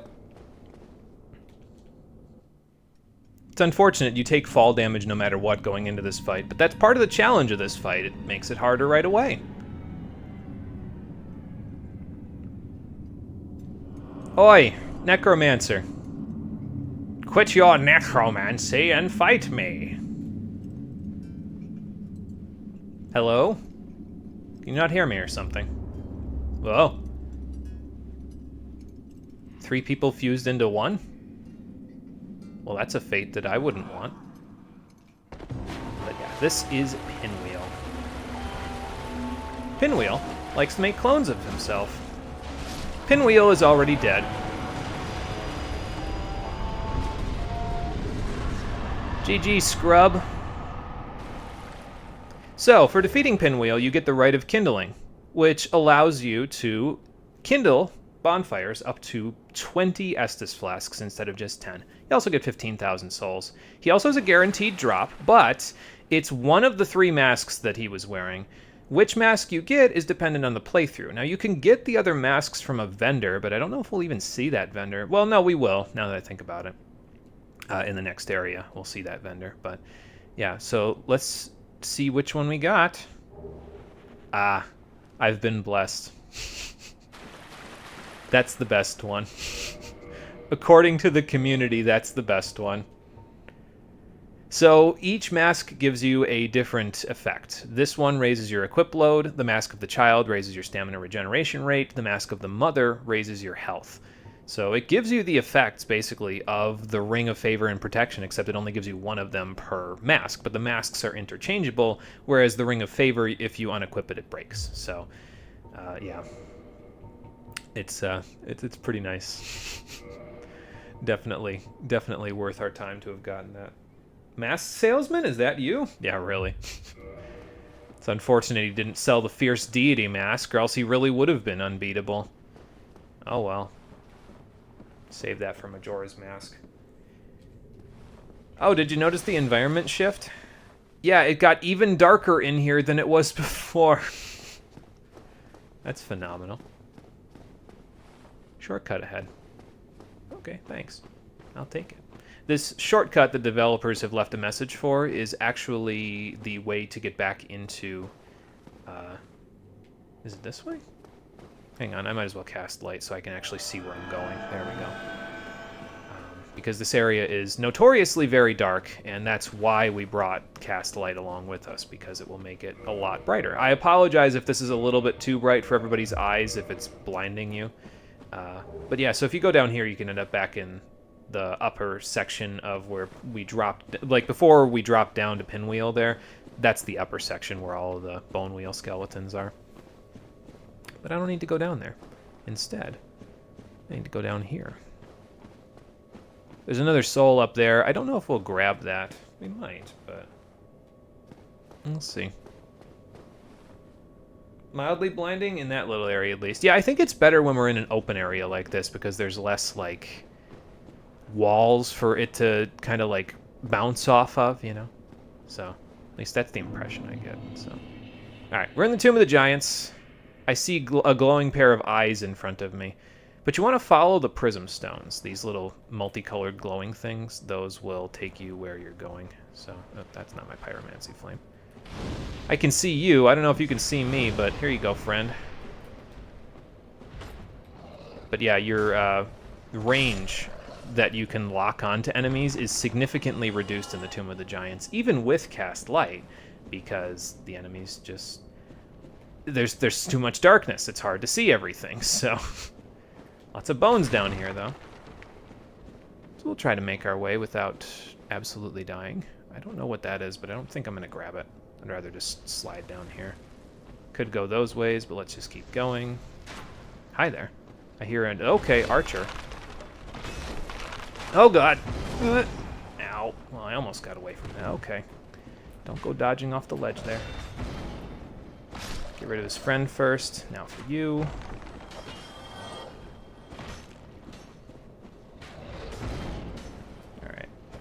Oh, okay. I'll chase you down if I have to. Oof, that was a little close. I think, so there's a skeleton archer behind us that's shooting at us. I think those arrows are similar to great arrows in that they knock you over if they hit you. I could be wrong about that, though.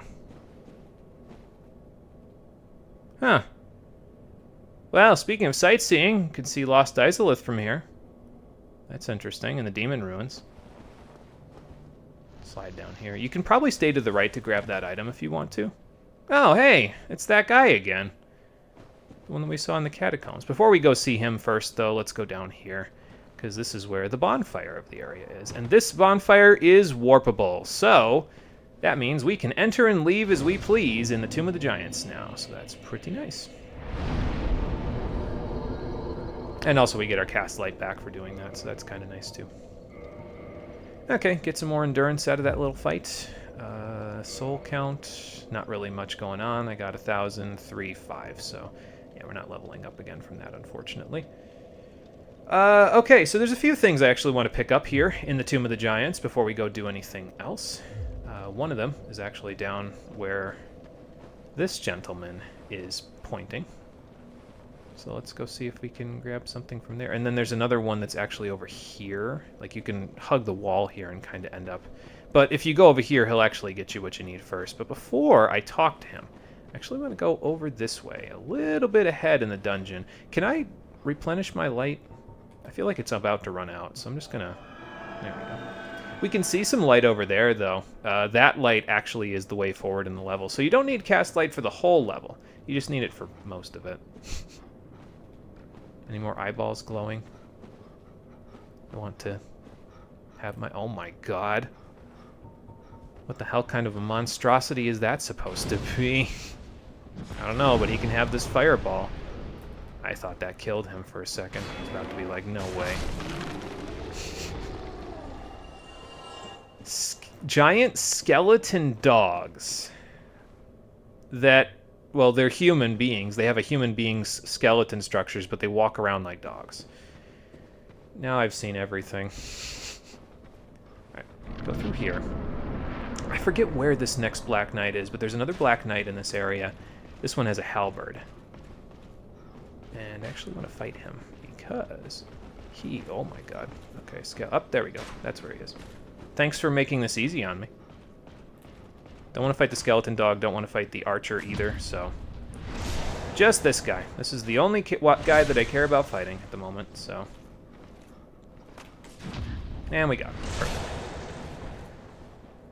Don't need to go any further in the level at the moment, but the reason why I wanted to fight him is because he also has a guaranteed white Titanite chunk drop for you.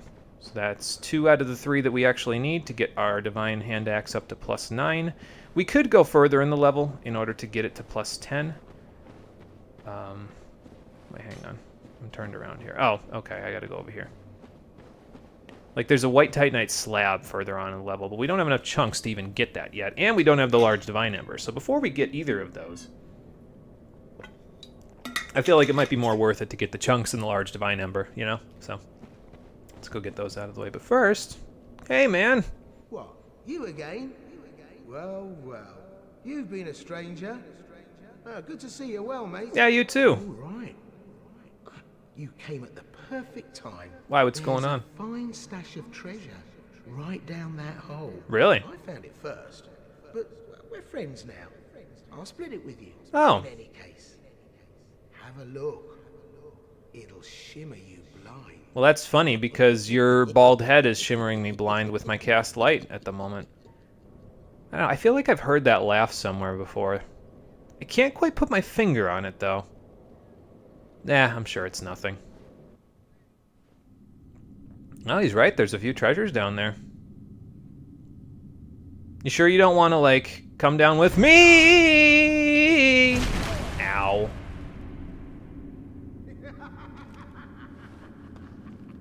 This is what I do, my friend. The trinkets I'll be stripping off your corpse, that's the real treasure. See, the joke's on you. What makes you think I'm gonna die down here? I have a strike weapon in a graveyard. Anyway, despite his obvious fiendish nature, Patches pushing us off that ledge is actually helpful to us because, well, it's not that one. It's not that one. Those are helpful, though. This is the real prize down here, the Skull Lantern, the third and final light source of the area. So if you didn't have a light source before this point, you have one now. You just have to, you know, exchange your shield slot for it because it goes in your shield slot. It's considered a weapon, as you can see here. And probably if I use this in conjunction with Cast Light, it would blind every single one of us, so I'm not going to do that. But actually, I have another use for it. We'll see what that is in a little while. So, wait, aren't you the cleric? You're no hollow, are you? I mean, I'm not Thank human, goodness. Please be careful. There are 2 fierce hollows not far from here. They were once brave knights, my former escorts. but... Wait, the Who clerics that let came with such you that I never strong talked to? spirits be hollowed so. Heavens, is there nothing at all to be done? Well, thanks for the advice. Appreciate that much. We don't really need to worry about the hollowed clerics, though, of hers, because the only thing I care about is the third and final white Titanite chunk in the area. And it spawns a bone tower, or 2. But they die in 1 hit, so, like... These bone towers can also drop white Titanite chunks for you, though, so if you need them, they're not a bad idea to grab. As for... Oh, and there's the third one. Well, there you go. I like how they fall apart, though. It's funny. hell was that? I don't know, but I don't think I want to stick around to find out. Bye!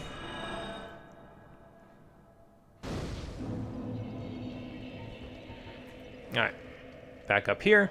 So, I guess Patches didn't count on us having Homeward Bones because here I am again. Should I kindle this bonfire? I gotta reverse my hollowing to do it. No, I don't think I should, actually, and there's a good reason for it that I'll talk about. Well, actually, I could talk about it now. We have to go get the large Divine Ember next, and it's around that little path that I talked about over by where Patches was, but it's, at our current level of strength, a suicide run. So we have to fix that. Before we fix that, let's go tell Patches about the cool treasure we found.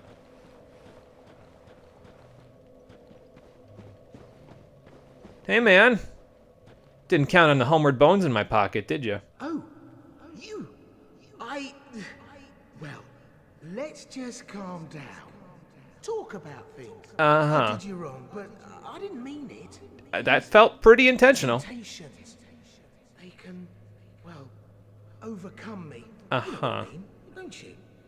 Please, forgive me. You and me, we're jolly undead outcasts, aren't we? You know, if I'm honest with you, though, I get the temptations part. I pushed a guy off a ledge for no inclination other than he was laughing at my firekeeper, so I get it. Oh, brilliant.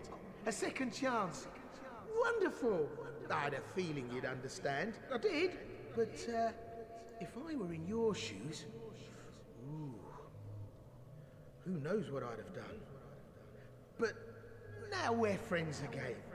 Eh? Sure. I'm gonna regret this, aren't I? I did you wrong, but I didn't mean it. These temptations, they can overcome me. Yeah, friends, uh-huh. Please. Sure. So now that we've talked to him and become friends with him, I believe he will relocate to Firelink Shrine, if I recall correctly. So now we can actually have him... I think he sells some stuff. Like, I think he's a merchant, too. And I believe he's also where you get the other masks, if I recall correctly. Like the ones that Pinwheel didn't drop. Now, before we go get the large Divine Ember, there's one thing that I'd like to go do, actually. And it requires me to warp back to Firelink Shrine. So I guess we could go see if Patches is over there. But we need to make our final jaunt back to the Undead Asylum to trade with the Crow Baby. And I guess getting 10 Estus isn't a terrible thing either.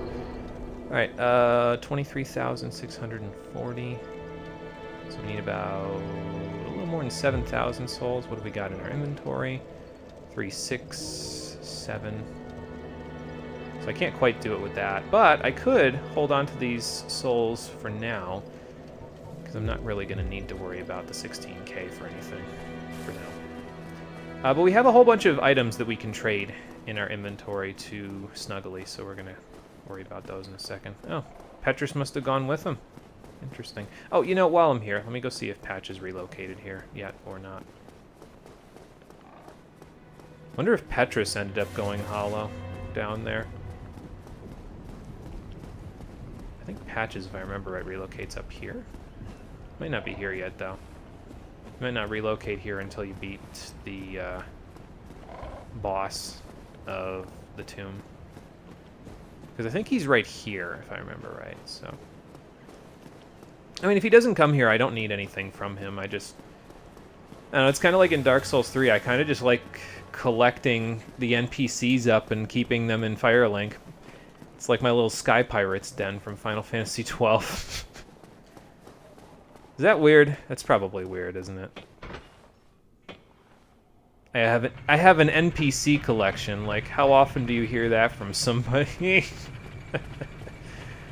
Oh boy.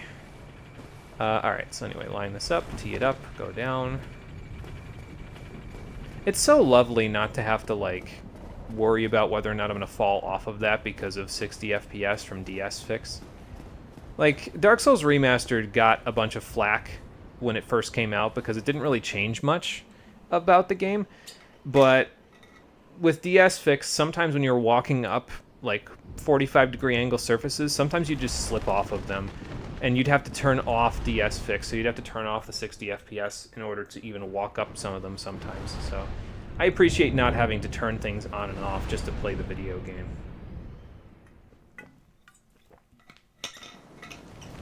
Yeah, some people hoard gems, you hoard NPCs. I mean, yeah, I would hoard gems too if I'm honest, but Moneybags always takes them from me, so I've never had that luxury, unfortunately. Oh yeah, I don't have the Hasbo equipped. Let's do that real quick, again, since I'm here. Do that. Oh, no, actually. Composite bow goes up here, Pyromancy Flame goes down there. There we go. And I guess I'll use feather arrows. Why not? One for you too, friend. Two for you because you dodged the first one. It's your lucky day. There we go. Oh yeah, so I guess I can talk about this because I actually saw there was a video in my YouTube feed that said that this NPC... Now, I knew this already because I remember when the fandom came up with the nickname for Snuggly here as Snuggly. It's kind of a play off of the nickname that the fandom came up with for Sparkly, because in Demon Souls, the crow that you give items asks for sparkly and twinkly items, so they just nicknamed her Sparkly. Here, they said, okay, well, warm and soft, so we'll make it also start with an S, name her Snuggly. Apparently, that's not the name of the NPC in the actual game files, if I was reading the video correctly. Now, I watched the video because I was like, okay, the first couple of minutes sounded very interesting. Like, okay, the name of it's in the actual files is Hawkgirl, which tells me that nobody at FromSoft is an ornithologist because, as far as I'm aware, hawks and corvids are completely different species, and, you know, that seems a little silly for them to do, but whatever. I mean, we can't all be experts, you know. And then I watched into about 3 minutes into the video, and I saw that they were like, okay, and we're going to try to figure out why the community thought that this was a crow. And their first reason for why they thought this was a crow, well, let me show you. Okay, so look at this nest, right? Now, this should look familiar, because if you go up the hill here,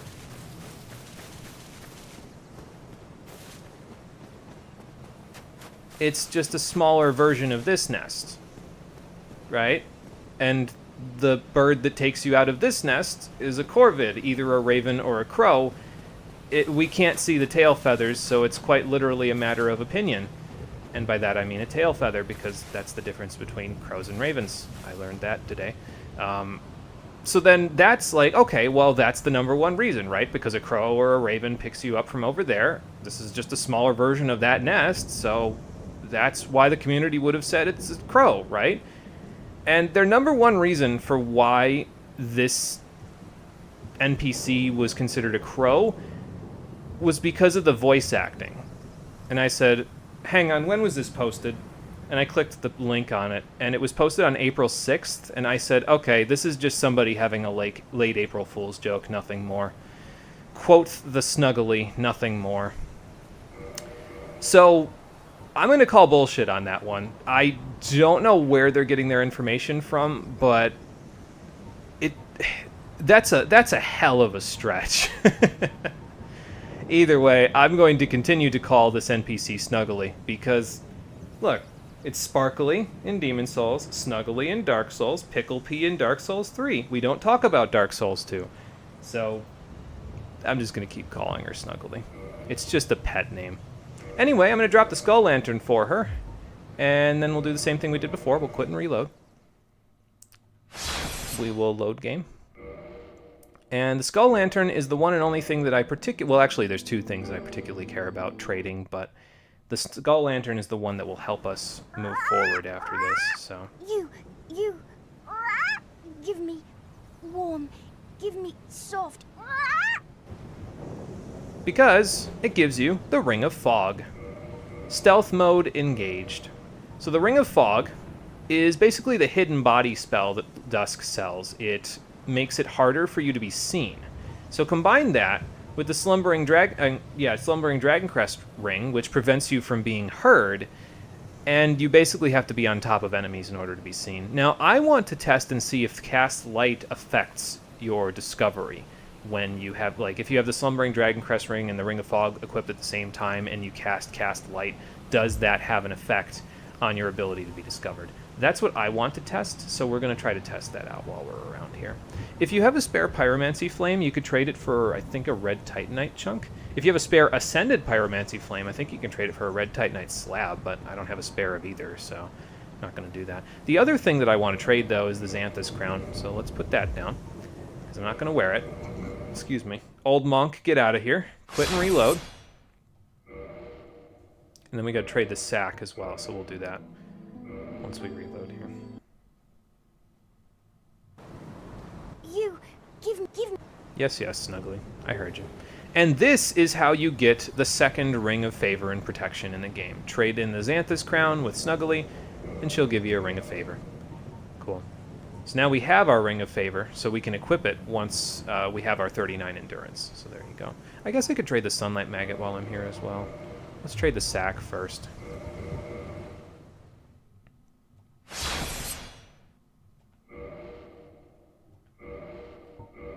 Oh good, somebody's blasting their music outside again. Lovely. I love my neighborhood. Get the Demon's Great Hammer for trading the sack.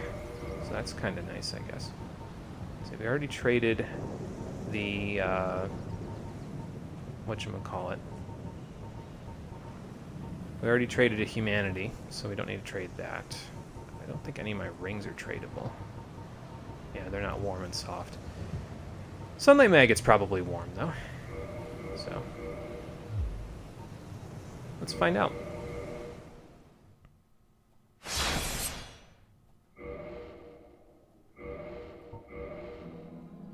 How that hammer fit in that tiny nest, the world will never know. There are some questions that just have no answers. That is one of them. Give me. Oh, you do trade for it. What do you give me?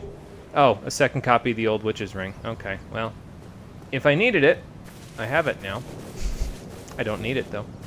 Alright, well, that's it. There's a few other things that you can trade that we didn't do. Like I said, there's regular and Ascended Pyromancy Flames you can trade for some red Titanite, if I remember correctly. If you wait until the DLC, you can actually trade the soul of the final boss of the DLC for a hex called Pursuers. It's like homing Soul Mass, except it's dark, so it inflicts physical and magic damage at the same time. But I'd rather just use that soul for souls, if I'm honest. So, of course, by the time we get there, we might not need souls anymore. I might already be soul level 75, so I don't know. I guess we'll figure that part out when we get there. Alright, back at Firelink.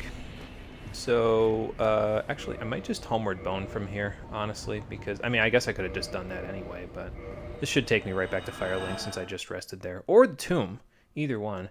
We'll see. Okay, yeah, I rested here. Cool.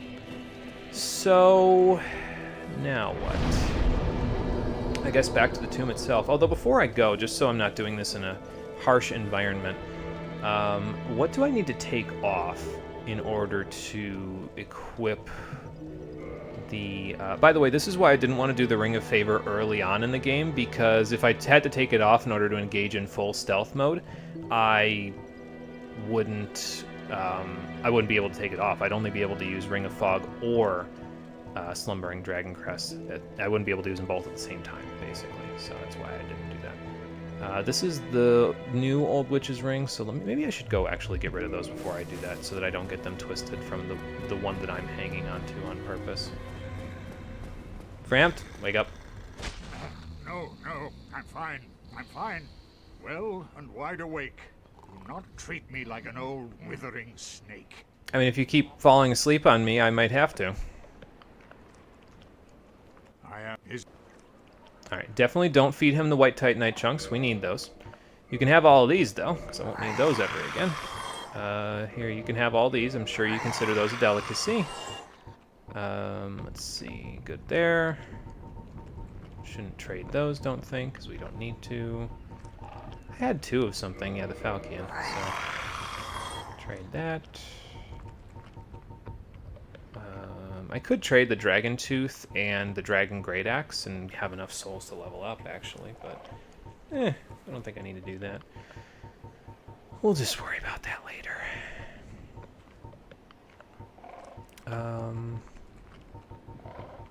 I got an extra Hollow Warrior waistcloth, or not Hollow Warrior, Hollow Soldier waistcloth. Warrior is less effective one.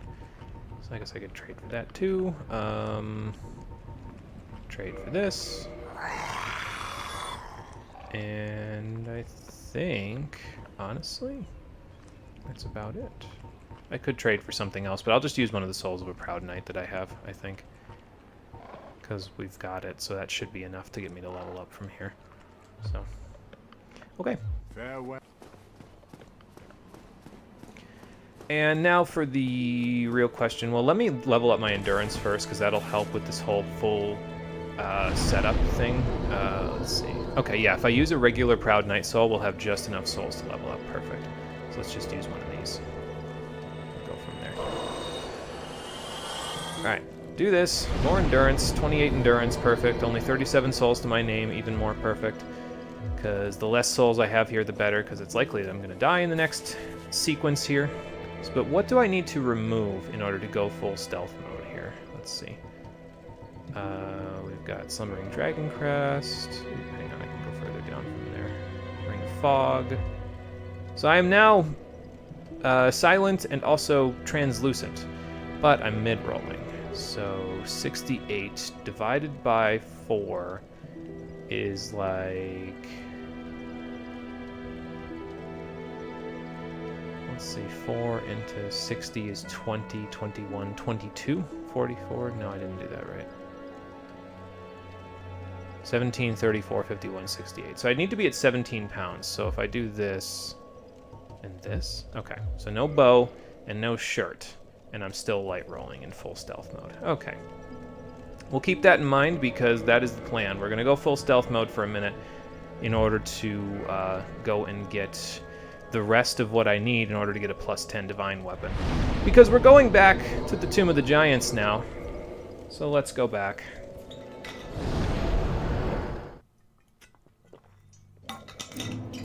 And you know what? I probably should also put away some of the other stuff that I've got just sitting in my inventory. Oh yeah, I need an Ulasil Ivory Catalyst in order to cast this. How much does that weigh?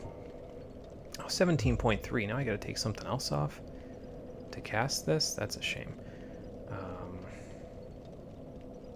What if I take this and this off and I put the armor back on? Okay, that's fine. I can do that, I think, and then still be okay in this department. So put the Pyromancy Flame there, put the Ulasil Ivory Catalyst there, and I'm still light. Okay, good.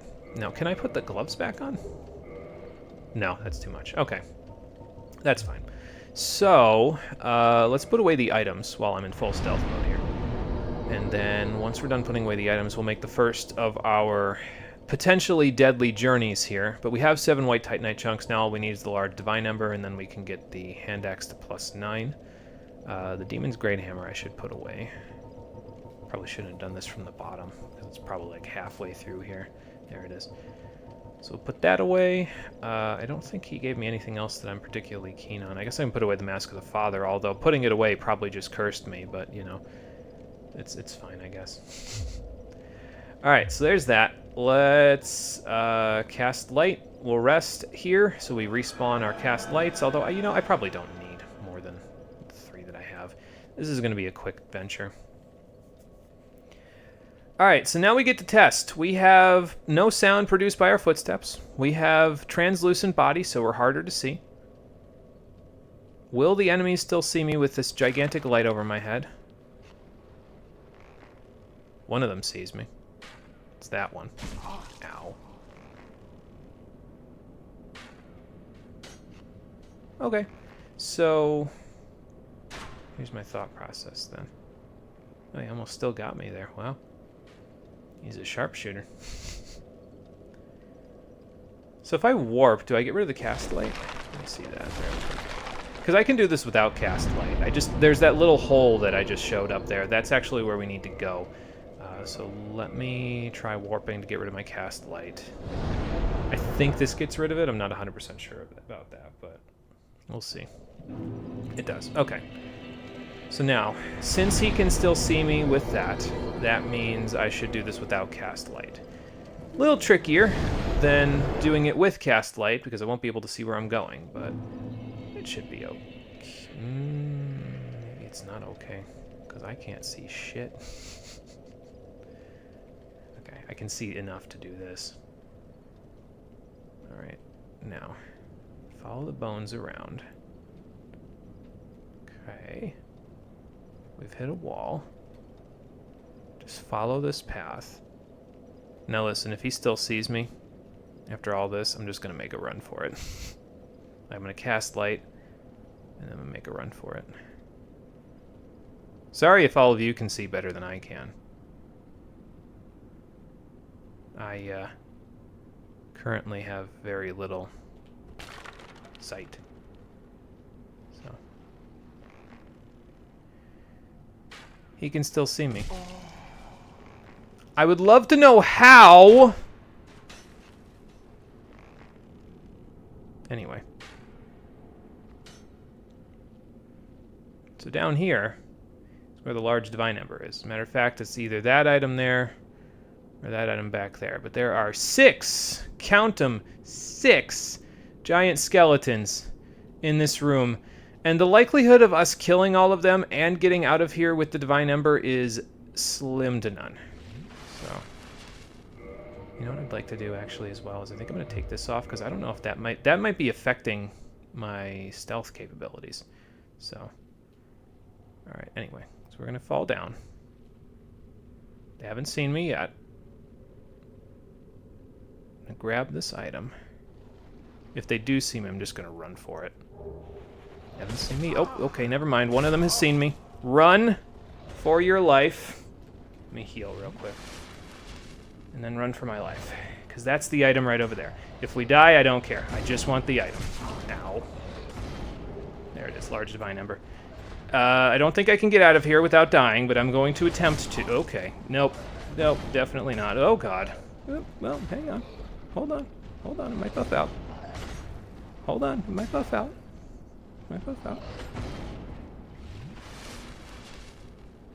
Alright. We're good. We're good. We made it out. I can't believe we made it out, but we made it out. I always die in that room. That is the fuck you room. That is, you just... I mean, you can deal with them one at a time, and probably we kill them in 2 hits, but like... Yeah, no, I never get out of that room without dying, so I don't know how the hell we just managed that one. But anyway, now that that's over with, let's go not full stealth mode, at least for a little bit. I'll probably keep the Ring of Fog on, though, because I can actually, first of all, equip all my armor, but second of all, it'll make it a little harder for the enemies to see me. Although, with the cast light on, it might not make a difference, so it might be better to just Chloranthy this and just run past everything. We're going to find out. Anyway, but before we do that, let's warp back to the parish, so that we can have Andre make us a +9 weapon. And then we will make a quick run for a White Titanite slab. We'll warp back to get a +10 divine weapon. And then make another quick run to fight the boss of that area. Yeah, I ate his carrots growing up. Apparently it stayed through death. Yeah, even without eyes, apparently the retinol worked in his favor. You know, that's true. The Mask of the Father blessed me earlier, so that was my one blessing that it provided me. It said, I'll let you off the hook this time for putting me in the box, but never again. Alright, so full stamina regen mode, ready to go. Andre! Oh, my. What a brilliant ember you have there. You wouldn't believe the story I've got for how I got this thing. The embers used for the secret rites of divine blacksmiths. Perhaps you could lend it to me. I've long dreamed of forging divine weapons. Well, I already gave you the regular one, so it would be a waste not to give you this one. Splendid. Splendid. Thank you. You're welcome. The way of Astora never disappoints. I assure you. And I think with that, Andre is maxed out. I think he is... Oh, we don't have enough souls to... That's fine. To fix this. That's okay. I didn't expect that to be a problem, but... Yeah, I think with that, Andre's maxed out. I don't think after this he has any more embers that he can get, so... I'll be seeing you then. Be careful out there. Yes, sir. Let me just get some souls real quick so that I can actually do this stuff for you. I'll just get this one. Should be enough. I know, I keep saying, oh, I'm going to hold on to the souls so we have 20,000 of them to buy the crest, but it's fine. Well, you need... We'll be fine. All right, so now let's repair our equipment real quick. There we go. Here's what we've got, and then we should still have enough. Yeah, we've got just enough now to get the, whatchamacallit, modified. So the Divine Hand Axe can now go to +6, so let's do that. There we go. And I think I have exactly enough White Titanite chunks to get it to +9. Yes, I do. So perfect. That worked out very effectively. If you don't have enough White Titanite chunks at this point, I think there's another one. Like, if you didn't get the drop from the Crystal Lizard in the Catacombs like I did, I think there's another one further on in the tomb that you could grab. I don't remember where it is, though, so I couldn't tell you exactly. But we need a White Titanite slab to get it to +10 so we can get a little more damage out of it. Is it really worth it? I don't know. I mean, probably the answer is no, but since we already did it, I might as well get it done, you know, just so that it's all set and ready to go. So let's see if we can go get a White Titanite slab so we can get out of here and use it in the boss fight of the Tomb of the Giants. Neither of us want to see you go hollow. So, here we go. Back into the breach once more, as I said. Beginning of this episode, it's just a whole bunch of breaching is what we're doing here. So, okay, so let's warp back to the tomb. I really don't need anything else from the tomb, although I guess I could grab... There's another Covetous Serpent Ring here in the tomb that I could grab.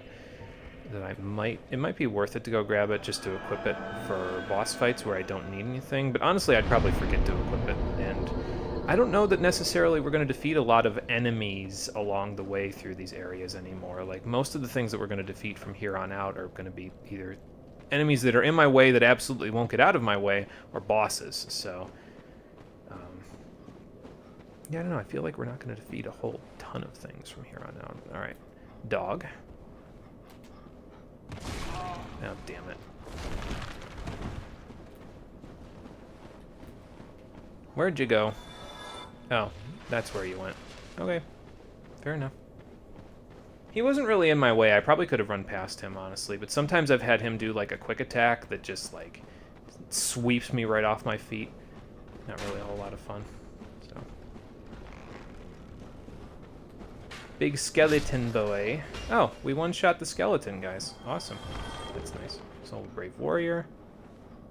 Is the ledge right here? I can't see where the ledges are down here. If any of you can see it, I apologize for me not being able to see it, but I can't see it from here. So, okay. Hi. Down this way. And then just kind of wrap around, if I remember correctly. Is there another bonfire right here? Is that what I'm looking at right now? I don't remember what's over here. No, this is the effigy shield. Yeah, okay. The effigy shield is a light shield, but I think it has the highest lightning resist out of any shield in the game. The problem is that its stability is so low that that doesn't really come into play very much, so... well, how about that?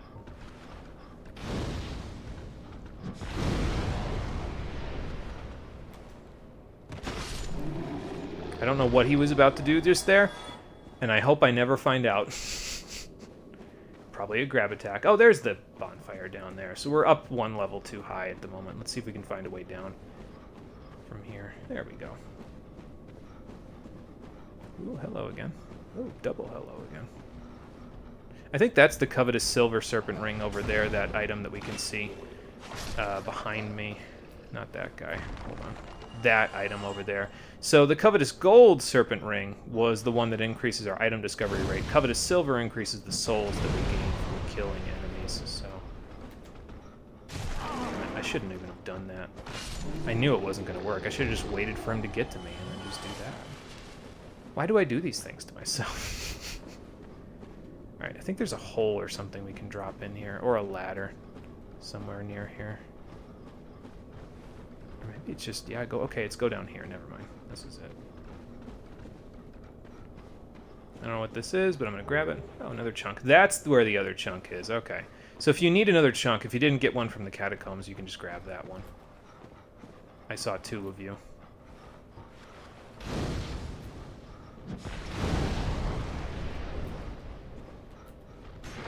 Oh my god. Alright, well, You know, I keep making them out to be, I think, worse than they actually are, because they only really have about 500 HP by the looks of things. But we're almost out of the part where we actually need cast light. I think if we go down here, we'll be right where we need to be, so... Let's go down here. And look at that. One casting of cast light got us through the dark part of the tomb. This is another place where you can see Ash Lake, though, so that's kind of cool. If you're down here and you're human, there's another NPC invader. But I'm not down here and human, so we don't have to worry about that. Now, the real question is, do I want to make this run again after making a plus 10 divine weapon? There is a reason why I want to make this plus 10 divine weapon, even though we haven't really used it for a while. So... Oh, okay, there's more white titanite chunks if you need them. So, oh, we're not through the dark part. I thought that was the whole dark part. I remember this place being a lot lighter than this, but I guess that was in the original version where... Oh, you die in one hit. Yeah, in the original version, the lighting was a little bit different. You didn't quite need as much, well, ambient light. So, there's one behind me now too, right? Yeah. Ow. Oh, and there's also a skeleton archer, probably behind that guy. I'm gonna get shot in the face. Okay, never mind. Okay. I was gonna say, good luck shooting me from there. Alright, cool. Oh, and you know, this is actually over here is another place where you can farm for the, whatchamacallits, the, masks if you didn't get one, because in case it isn't clear by what we see down there, that's a lot of pinwheels. So you can farm for that there. Here's a soul of hero. That's not what I'm looking for personally. It's there. Oh wow, 2 hits and you're dead, huh? Okay, the boss of the area is up there. Get off my cloud. Is this it? This is a chunk, right? No, no, another soul of the hero. The slab, the white titanite slab, is actually in this room, so I just gotta find where it is. Skeleton babies? Really? That's where we're going with this? Is this the slab? I think this is the slab. Yeah, there it is. Okay, well, I'm out of here. We got a whole bunch of extra souls now. As a matter of fact, we have the 25,000 souls, or the 20,000 souls in there to get the Crest of Artorias, so... Honestly, I gotta go back to Andre anyway. I may as well just buy it while I'm thinking about it. So let's do that. Back to the parish, get our 10 Estus. Try to run through this area and run past everything without taking up too much of our Estus, but if we use a little of it, I'm not going to be too chuffed about it, honestly. Get to our 10 Estus stuff first. Okay, so we gotta buy the crest. So if I use... I could use some of the smaller souls, honestly, to do that. This is 2, so that'd be 15, 18, 21. I could use this one and one of the Brave Warrior ones. Excuse me. Okay, so now we can buy the crest, so we'll just have it. We don't need to worry about it ever again, so we'll just keep that in mind. And yeah, now we can make a plus 10 divine hand axe. This gets you a trophy, by the way. Every weapon that you max out on a specific upgrade path gets you a trophy, so you'll want to have one of each upgrade path if you want to get all the trophies in the game. I'm not particularly enthusiastic about that, but hey, if you want it, there you go. So that just got me a trophy. Now I have trophy notifications turned off, so that's why you didn't see anything actually show up there. But yeah, that's all they wrote in that department. Get a little repair work going, and then purchase the Crest of Artorias. That was the worst French accent I have ever heard. Well, I don't know if it was the worst, but you know. I guess I'll buy 4 large arrows. Get down to exactly 0 souls.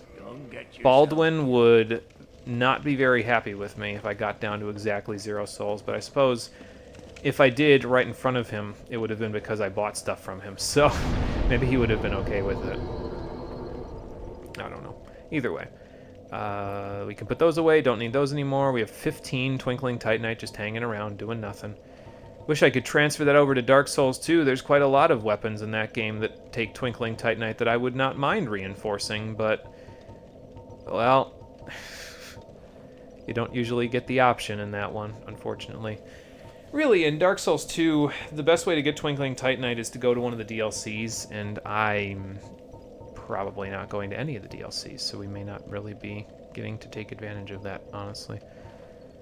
Okay, but anyway, I think that's it. I think we're ready to go. Back to the tomb. Get our first Lord Soul. You know, if I don't die miserably, which is distinctly possible. We could have hit up that other bonfire as well on our way through here, but it's okay. I don't think we need it that badly. Alright, so, rest here to get our checkpoint and our 3 cast lights back. We still have our fireballs, so we'll keep that in mind. And off I go. Just try to get through all this stuff. I might conserve my fireball casts. Okay, that's fine. Yeah, so you can kind of just block that guy and then just run past, so. He's probably following me, to be fair, but, you know, that's fine. Get rid of you real quick. Oop, almost fell off. That's fine, though. Okay. Oh my god. Ah, yeah, I forgot about that attack. That's the one that has the potential to knock you off of the ledges here. Where's the way down? Drake, where's the door hole? Probably past it, honestly. Alright, 9S to this left.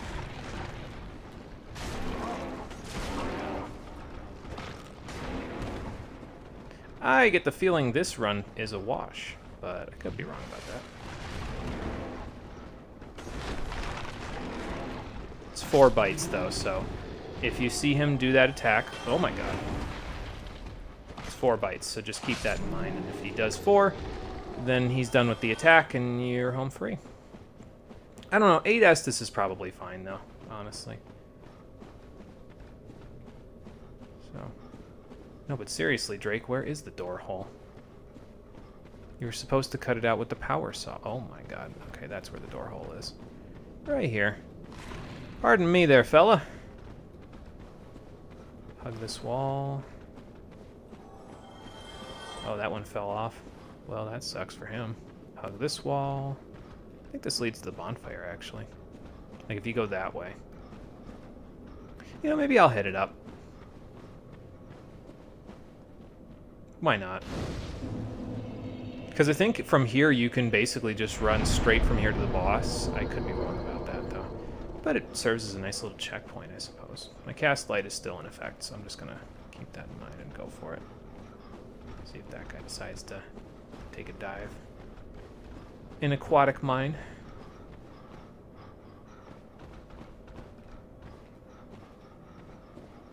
First it was a coal pit, and now it's a water ride. I think those were the lyrics. Oh, another Soul of a Brave Warrior I missed. Good! Very good. Alright, and we've still made it through here with our cast light intact, so that's nice. We'll have to use another one by the time we get to the next section. Although in the pinwheel section, you really don't need a light all that badly. It kind of just... it's kind of not that dark in there. At least I don't think it is. It didn't seem that dark when I was in there. Like, we were just wandering around in there, and it just kind of... was like, yeah, okay, it's a little dark, but I can see enough to get to where I'm going, you know. Alright, so this one's in my way. There's one more in my way. Right over here. Don't need to fight the one behind me. I guess this one isn't really in my way, honestly. This one gets out of my way. Speaking of which, get out of my way. He'll probably shoot me in the back while I'm on my way through here, but that's okay. The pinwheels have spotted me. That's fine.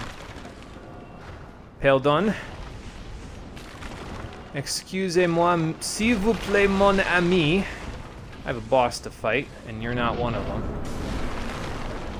Wow, they seem really pissed back there just now. What did I do? Okay. So, what do I want to use here? Be best. Probably Wolf Ring. Well, no, I want a full 100% physical block shield, actually. So maybe that and Chloranthy would be best. Because we actually need to equip the hand axe here, so we're going to do that. I don't need Ulasil Ivory anymore, though. But I do want the Divine Hand Axe. And I should be able to light roll even with both of these equipped now. So let's just test. Yes, we can. Okay, perfect. So here's the process, basically. We're going to have the regular old Divine Hand... Well, not regular old. Divine Hand Axe equipped at first. So we will hang on to this. We are going to take some fall damage from this one as well, just like with Pinwheel. But once we get down there, there's some skeletons down there that are being kept alive by a necromancer, and unfortunately that necromancer is the boss. So until we beat the boss, we can't fully kill the skeletons. But if you have a divine weapon, that's not a problem. So that's why we plus 10 this Divine Hand Axe, because now we can probably kill them in 2R1s, and then we can just deal with the boss. So let's see what we can do. Ow, my legs. Unfortunately, the boss is, well, our first Lord Soul. Nito was the first of the dead previously. He's about to be the first of the dead again. You know, once he wakes up from his long winter's nap. It's almost April, man. It is April. It's almost May, man. Time to stop hibernating. Wake up and smell the roses. Ow. Oh, lordy, he's a-coming. I can see his outline from here. Where's your skeleton, friends? Usually they're already here by now. There they are. Yeah, 2 hits. Gets rid of them. Good. That's 2. That's 3. Perfect. So now they'll stay dead for the rest of the fight. There's 3 more in the room with him, but I'm not worried about them. They're too far away for me to care, so... What are you doing? Okay, 184 is pretty respectable for just a one-handing hit. Oh god, get out of the way. I've hit a wall. I'm just gonna block. Okay, I can still block that. Alright, cool. That's that 69 stability coming in handy, baby! Oh my god, how did I not get hit by that? Oh, okay, here we go again. Hang on, get the full stamina. Tank the hit. I gotta heal here, though. By the way, he might crouch down if you're far away from him. What the hell is that? Okay, I rolled right into that. I've never seen this before. I should probably mash L1 and R1 to try to get out of it a little faster. There we go. If he crouches down, by the way, he's summoning the Gravelord Sword, which is a magical spell that he can cast on you. And, well, it's problematic, so I wouldn't get hit by it, if possible. Hey, big guy. Let me get close-ish to him, because I can tank that. I don't want to go too far away from him, though, because then I might aggro the bigger skeletons. We don't want that. So, yeah, his cloak actually blocks physical attacks. So, as you can see, the last couple, I've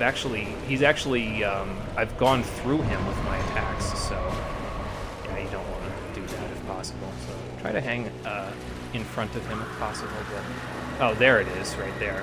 Oop, okay. I didn't stop moving. If you stop moving, two-hand your weapon and block when he does the Gravelord Sword attack, you'll actually take no damage from it. So, there you go. Oop. But, there we go. Nito defeated. It's probably the longest fight I've actually ever done with Nito there, because I actually bothered to, like, watch his physical attacks and, like, counteract them. I didn't really learn Nito previous to this, but I feel a little bit better about his moveset now. I also feel pretty good about the Lord Soul he gave me and the 60,000 souls that he gave me as well. Those souls that we got right at the end of the fight were the other 3 giant skeletons that were sitting over in this direction. They all died when he died, so yeah, there you go. Also, Nito is a Covenant person as well. If you took a left instead of a right back in the catacombs where I went down to fight that Black Knight, there's actually a sarcophagus you can sit inside of, and eventually it will close and take you into Nito's lair where you can pray to him and then he's one of the Covenant leaders. But I believe if you kill him, the Covenant is null and void. Obviously, we can't test that now because he's dead, but, you know, it's a possibility. Either way, let's level up with the souls we got from him. We can almost level up 3 times from that, not bad. And I can definitely level up 3 times if I use some of the souls in my inventory. The skeletons don't come back, by the way. They were subjective to his boss fight, so yeah, don't worry about that part. I think 5,000 more will get me enough to level up. I wasn't paying enough attention, evidently. Let's find out. No, we're not. Okay. So, excuse me. What can I go kill really quickly just to get this so I don't have to use another one of the souls in my inventory? I mean, I guess it doesn't matter, does it? Because I've got so many of them.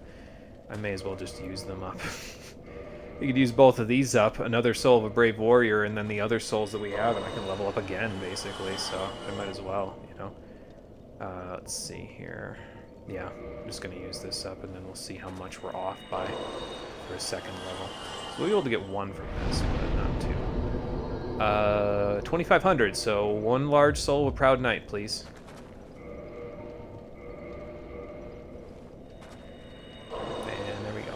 The Lord soul that we got from him, by the way, I believe, yeah, is a key item. So you can't actually burn that, not burn that, but use that for souls. It's a key item, so you will burn that in the Lord vessel when you go there. So, and you can take each soul back 1 at a time to the Lord vessel if you want, but I usually just drop them all off at once personally. So it's just a little easier than trying to, you know, do it, you know, 1 at a time. You have to warp all the way there, and you can't even warp to the Lord vessel, so you have to, like, have Frampt take you down, and then that's a whole mess, and then you have to drop them off and then leave. So it's like, nah, I'm good. I'm good. I'll just go back. It's fine. All right, back to Firelink. Because the closest bonfire to the next place that I actually want to go is currently not lit, because we killed the Firekeeper in Anor. You remember that lighthouse on the hill? That's our second destination. So we have 1 Lord Soul. Our second one is up there, so we're gonna go see what we can do about that. But since I needed to, I needed a bonfire that had 10 Estus on it, basically, so that's why we went here. So now that we're done with that, let's go to Anor Londo, shall we? Making good progress today. I'm surprised we're already on this. I figured this was going to take longer. But it's not. I mean, to be fair, I'm not dying to the bosses, so, like, that helps. Alright, Divine Hand Axe, I think I might retire you now, actually. You have served me well, but you're... Oh, yeah, I can't retire you until I find a bonfire that I can actually sit at. That one I can't. You've served me well, but...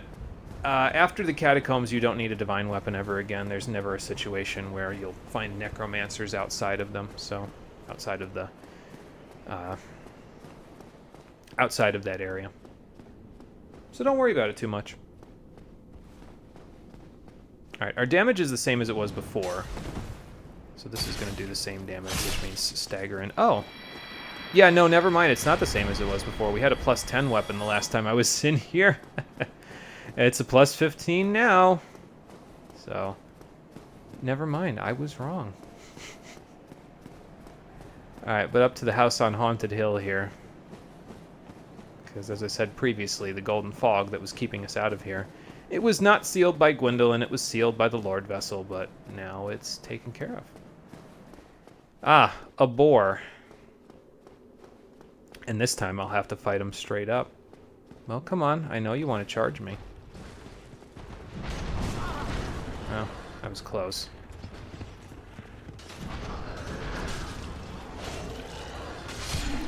Yeah, I was gonna say, how do you feel about this, you heavy armored little shit? Didn't feel too good about it. I think there's another boar, actually, but... You know, I never fight these guys, though. Like, whenever I come through here normally, I'm just like, okay, I'm just gonna run past you because you've got way too much health, right? No, evidently not.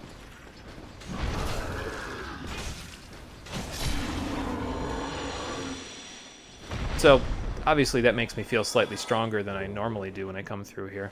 Did we already get one of those, or was that on the scrapped playthrough? I think we got that on the scrapped one. It's a Fang Boar Helm. They can drop it. They don't always, but they can drop it. Let's go find out. It'll be down here somewhere. There it is. We did not get one. It's really silly looking. It's basically just their helmet that was on their head. But, yeah, you know, if you want to wear it, you can. Oh, yeah, I need to attune some magic real quick, so let's do that. And just go over here, put Great Combustion back on, and I think we're in good shape. And I said I was going to put something else away, didn't I? Oh, yeah, the Divine Hand Axe. Sorry, my friend. As I said, you have served your purpose well, but we won't need you ever again. So there we go. Let's see how clean my inventory looks now in terms of weapons. It should just be the ones I'm using. Yeah, and honestly, I haven't even used the Crust Shield, so I may just put that one away because I don't... When will I use it? Let me think. I mean, I guess I could reinforce it to +5. We have the Twinkling Titanite for it. I just need to get to 10,000 souls, which shouldn't be too hard to get in this next area. We'll just need to find a bonfire that I can actually warp to and from, which is not for a little while yet. So, I don't know, we might be able to get to that bonfire by the time I'm ready to call it a day. We'll see. If not, then I'm not really too concerned about it. The last I was gonna say Estus Flask Shard. That's not right. That's Dark Souls 2. The last Firekeeper Soul is in this area, by the way. The last one that we're gonna get anyway, because there are 2 more, but you can't get them unless you kill a Firekeeper after this, and we've already killed one. So. You guys have a Caduceus Kite Shield. We are one and the same, you and I. Ooh, okay. Not dead from 2, huh? Gonna have to 2-hand this weapon? Nice. I mean, I took a hit, and to be fair, these crystal enemies are pretty damn strong, but, you know, it's fine. We can handle it. What, you want to do your jump attack? No? Okay. Alright. Break his guard, though. That's nice.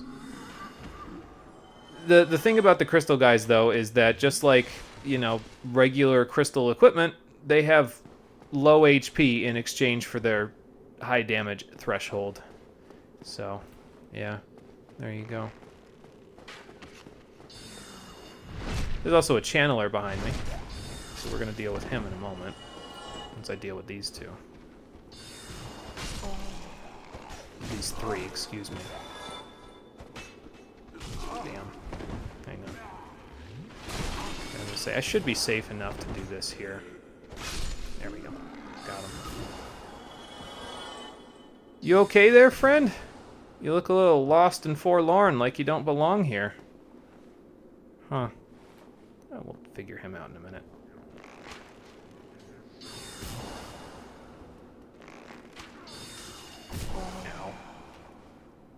Maybe this isn't the best way of dealing with this guy. Maybe the best way is to try to shuck and jive him and just whack him upside the head with a melee weapon. He soul arrowed instead of soul spearing there. There we go. Easy. Did I aggro any of the other enemies while I was at it? Yes, I did. The channeler can actually do his little dance thing. And actually, those guys are, I think, affected by the dance, because I can kind of see the little particle effect on them there. And the particle effect actually gives them more damage, so you gotta be a little careful of that. But these guys are very, very susceptible to being backstabbed, though. You kind of just block their first attack, and then you're good. You just walk around them. Their bodies are small enough. They don't really move very much once they do that jump attack, so you see the jump attack, get that backstab, because it's probably the easiest way to deal with them, honestly. I was gonna say, how much damage do you take from whatchamacallit, thrusting attacks? But okay, well, you're gonna give me the opportunity to test again, so okay, not much. Nice headshot though. There's also a guy coming up on my left, so yep, as I thought. Okay, got him. Now for you. Oops, that's not what I wanted. Okay. The archer followed me down? Alright. Fair enough. If you feel so deeply inclined, have one of these then. There you go.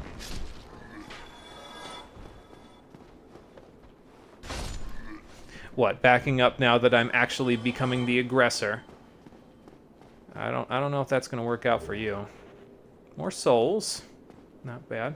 Alright, before I forget, let's go back here and take care of this golem. It does make me wonder why this golem's here, though, because most of these golems were down by where Dusk was, so... I don't know. Hey, big guy, wake up! Smell the roses.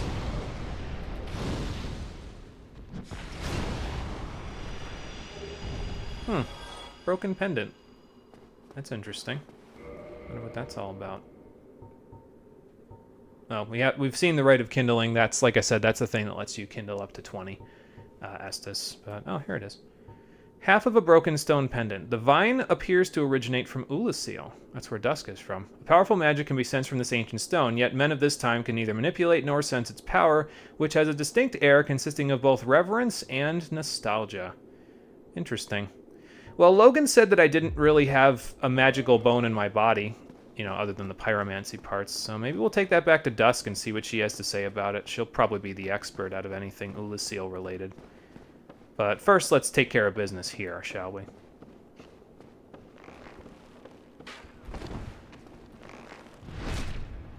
Yeah, these crystal guys are literally just hollows that have been turned to crystal, basically, so... They, like I said, not very durable. Pretty strong, though. Oh, and there's multiple of them here. Fun. Bet you there's one over here, too. Yeah, uh-huh. I know your game, Dark Souls 1. Somebody's shooting at me, too. Oh, it wasn't you. I thought it was you shooting at me. Damn, is that the Undead Burg? Pretty high up. Alright, I choose you to be the first one I kill. Gonna do your jump attack? Yep, sure are. Yeah, see how long it takes him to recover from that? Perfect backstab material as a result of that. So. I was gonna say, can I parry the jump attack? Probably. Can't parry that, though. It's a shield bash, effectively, so. Oh, what'd you drop me? A Caduceus Kite Shield. Thanks. It's real helpful. Chain Towards. Another Mimic. Okay, I'm game. I was game. I keep ricocheting. Maybe I'm not game. Okay, anyway. Holy shit. Spinning kick. Tried to grab me. I can't get the hell away from him. Can't get away from him while locked on. I'm getting away from... Oh my god, he runs really fast. Why did I trap myself over here?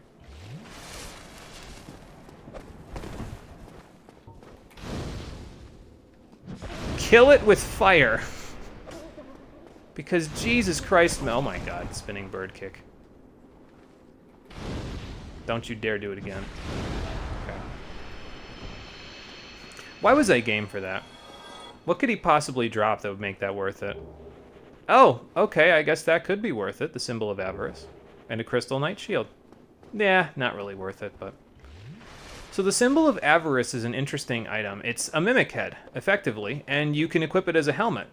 What it does is, any Mimic in the game has a chance to drop it, so that wasn't like him specially dropping that for me. But what it does is it increases your item discovery and soul rate, like the rate that you get souls, if I remember correctly, right? Let's see.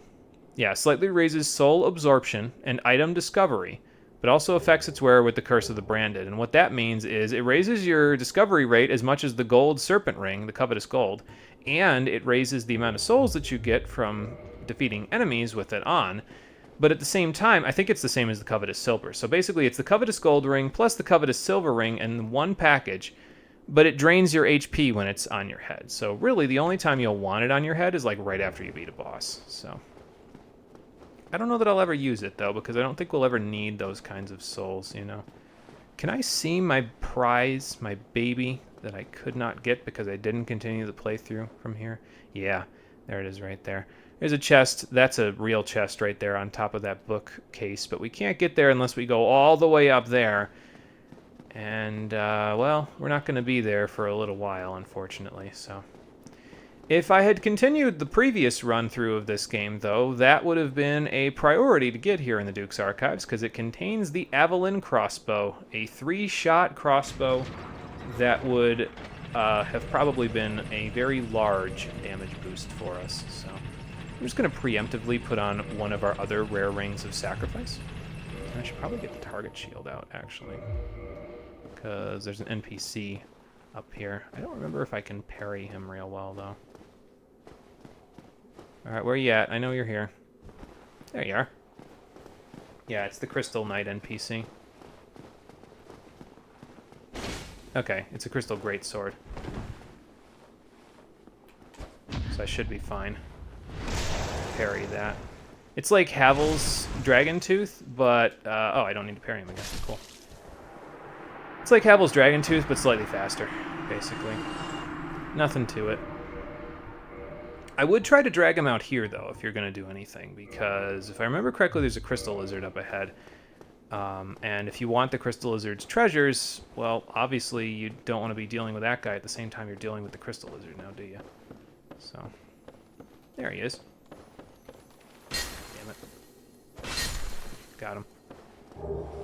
Alright, nothing really good from him. I don't know what he drops. I think he can drop blue Titanite chunks, if I remember correctly, but probably not anything that I care about. We're not magic or enchanting any of our weapons, so... Alright, well, boss fog already, so we might not even need to go get the Avalyn. We might be able to kill the boss of the area right here. Let's give it a shot. Hey, Seath! Gwyn sends his regards.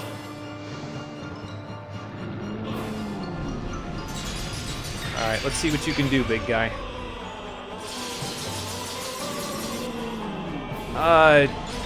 Okay, not for nothing, but did his HP bar just refill?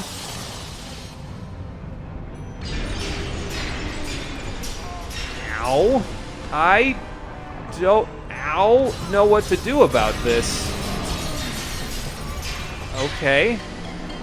Well, at least we had the rare ring of sacrifice on, but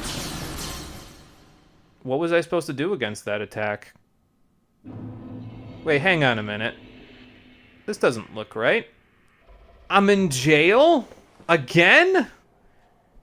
I can't get out of this friggin' I can. I mean, all I gotta do is warp, to be fair, so... Not much of a trap, Seath. Sorry to say it, but... I think I can warp anyway. Oh, this bonfire is cut off from the others, cannot warp, so there you go, now we're stuck here. Maybe you could homeward bone, but actually, no, I think if I remember correctly, this trap is explicitly created deviously by Seath to keep you here, because even if you homeward bone, you just end up right back here again, so... Yeah, no escaping for you today, unfortunately. We're in jail, so I guess let's go see what prison life is like around here. I mean, it's not like we're getting out of here. It's not like the guard's just gonna give me his key, right? Ah, my cellmates. Hello there. Can I get this one that's right here? Yes, I can. Eh.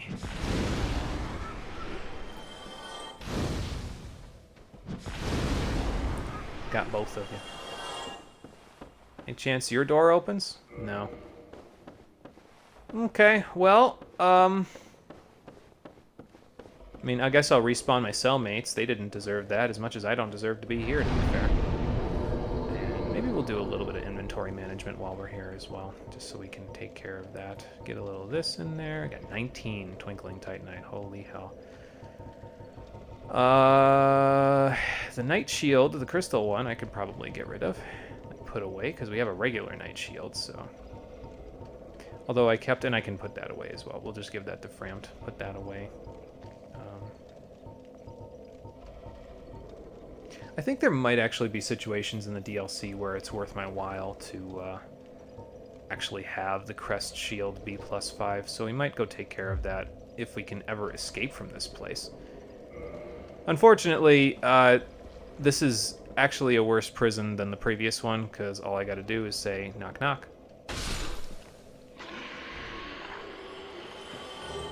And he'll drop the key for me that I can reach my little fingers through the door, through the cell, through the little what are they called? The iron bars of the cell. There we go. All I gotta do is reach my little fingers through there. And there we go. Prison break.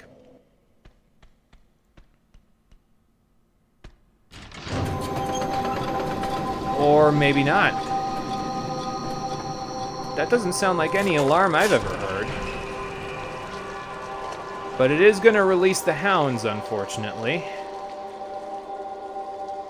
By hounds, I mean the Paisakas. So now, if you want to get out of here, you got to deal with the snake people.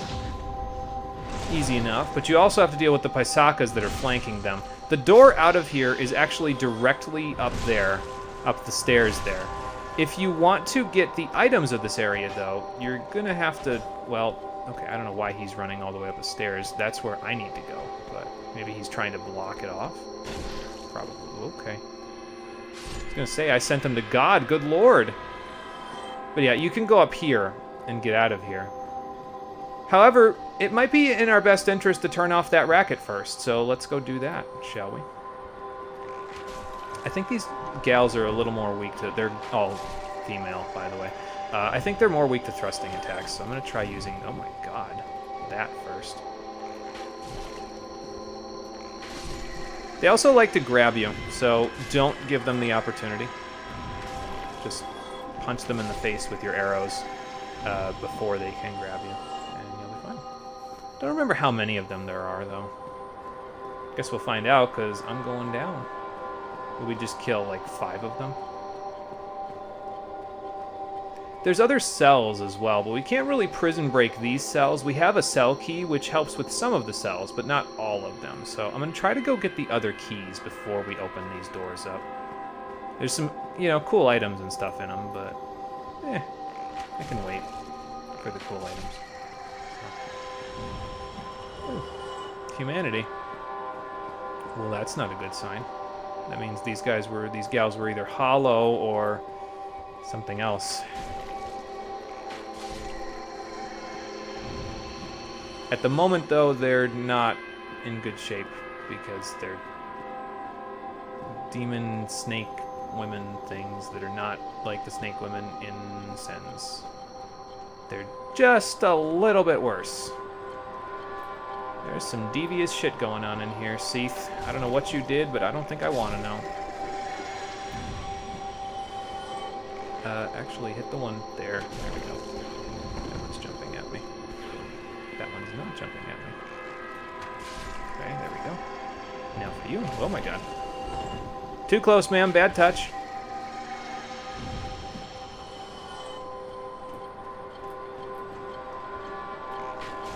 And last one. Sweet. Well, that wasn't so bad, and they're worth quite a few souls as well, so that's kind of nice. Okay, there's another Paisaka in there, but first let's turn off that god-awful racket.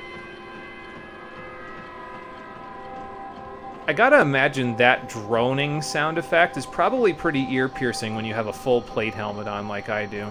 So, no, lock onto the dude right next to you. Oh my god. So there's a snake lady behind me. It might be better to go kill her first, because she's got the projectile game. Yes, yes, ma'am. I've heard it all before. Okay, she's dead. Good. Now for you two. I'm running into a pillar.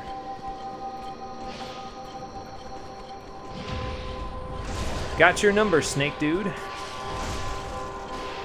Just call me Snake Eater. Because I probably don't want whatever's on your bones when I'm done with you. Oh, okay. Alright, come on then, I'll parry you to death.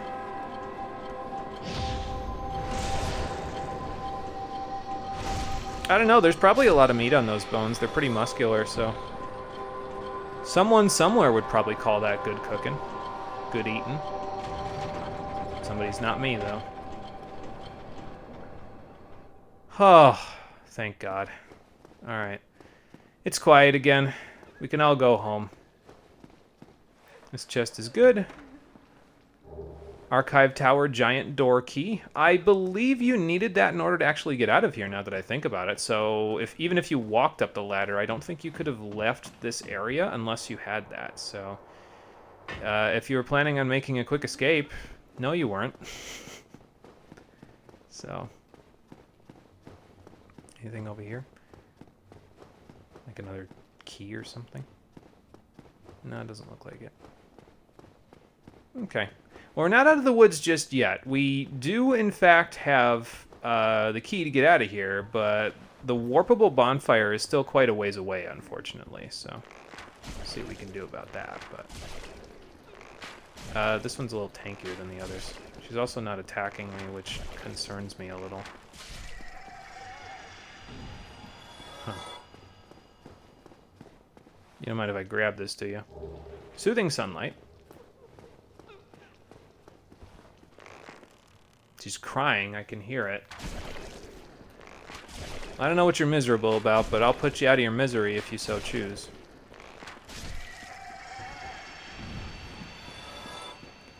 And bountiful sunlight.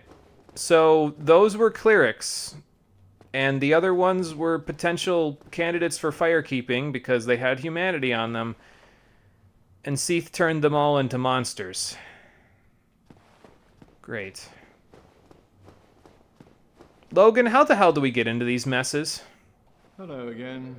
What a chance meeting this is. Yeah, really. Alas, I'm imprisoned once again. I see that. I don't suppose you could stage me a getaway. The archives. Such a storehouse of knowledge. So close, but just out of reach. The thought offends me so I could simply die. Well, As a don't do student that. of the arts, you understand me, yeah? I mean, I'm a student of the pyromancy arts. You wouldn't teach me your sorceries, but I don't have the key, unfortunately. I'll go take a look for it and see if I can help you out of that whole predicament that you're in. Just give me a little bit, Logan. That key's a little far away. All the way on the other side of the damn level. Unfortunately for me. So, quick and daring getaway, I suppose. I could check the other cells while we're here and then just rest at the bonfire. Especially since I could just whack that guy upside the head while he's in his thing, because I think all of these cells are now available. Okay, well, there's another key for us, so I think we can now get through all of the doors except for Logan's. I don't believe the extra key there is the one that unlocks Logan's cell. I think the one that unlocks his cell is actually over in the room where he relocates to once you get him out of here, so I believe that means we're going to have to go there first. I could be wrong about that, but I think that's how it works. So let's just take a look. Found another key. Sorry, this one doesn't work either. Time I'm out of here, I'll be a jailer because I'm going to have a ring worth of keys from this place, but we'll see what we can do about that in a moment. Alright, nothing doing on this level. I guess we'll just check the rest of the cells. Why not? While we're here. I think if I remember right, though, one of them doesn't open at the moment. I don't know if it's this one. It might be. Where are you guys going? Never mind, that one opens up. So.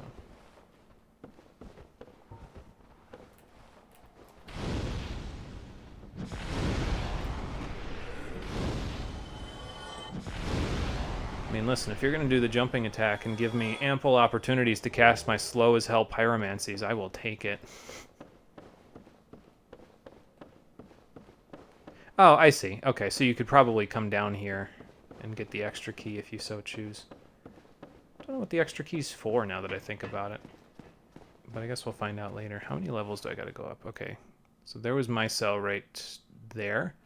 One above me, and then the ladder. So one here, my cell, one above me, ladder. Got it. Is this the one that doesn't open? No, this one opens with the extra key. So we can grab whatever that is.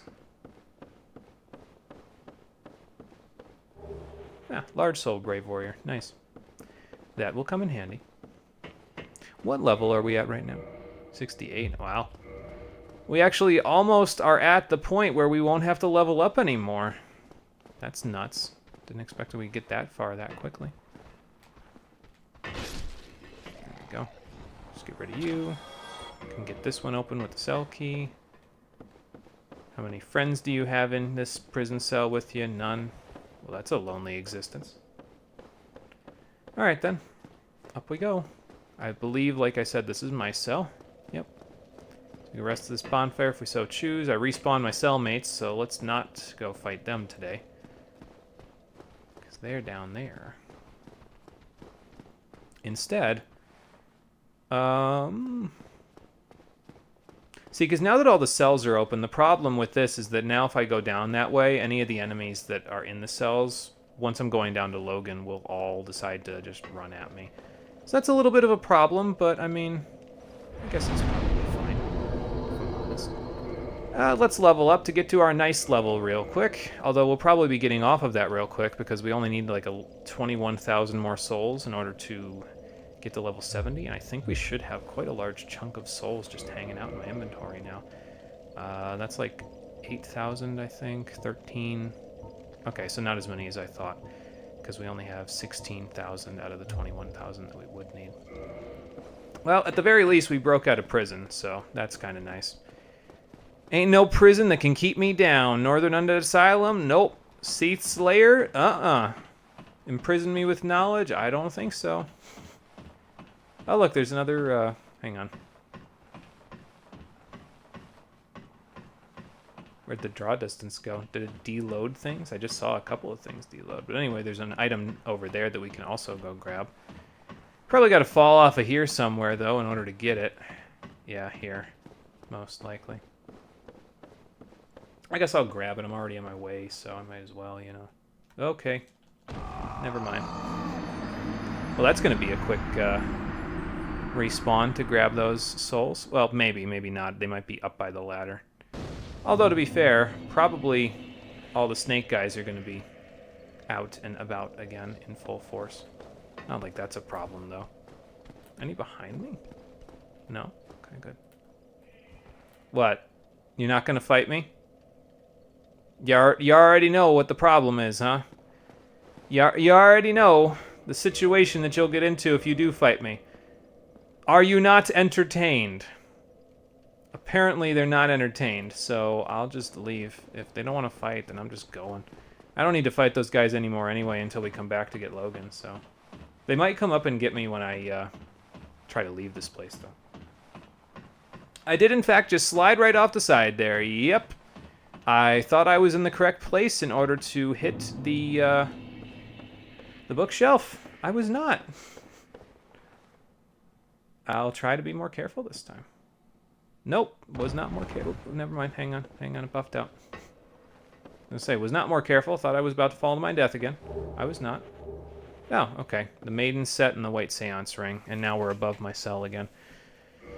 Well, the White Seance Ring, I think, is the same as the, yeah, it's the same as the Darkmoon Seance Ring, so it just gives you another spell slot. I think it might give you 2, actually. Maybe I'm wrong about that, though.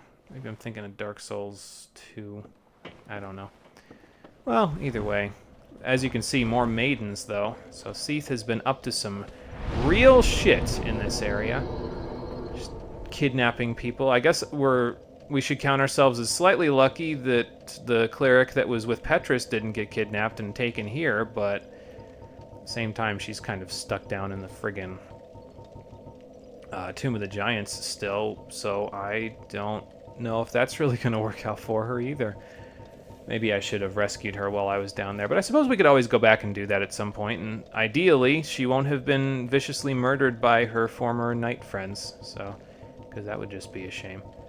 Let's put away the set there, and then we'll go from there, because there is still further secrets, there are still further secrets to be explored in Seath's domain in the Duke's archives. There's another Lord's soul to find, there's another Firekeeper soul to find, and we got to figure out what all this experimentation he's been doing was trying to be leading up to, because, and also, you know, how to break his immortality, because his HP bar wasn't going down when I was killing him. But we'll have to do all of that on the next episode of Dark Souls, the Stream Edition, which will be happening on Friday at 7 p.m. Eastern Daylight Time. So I guess I get to stay in prison for a little while longer.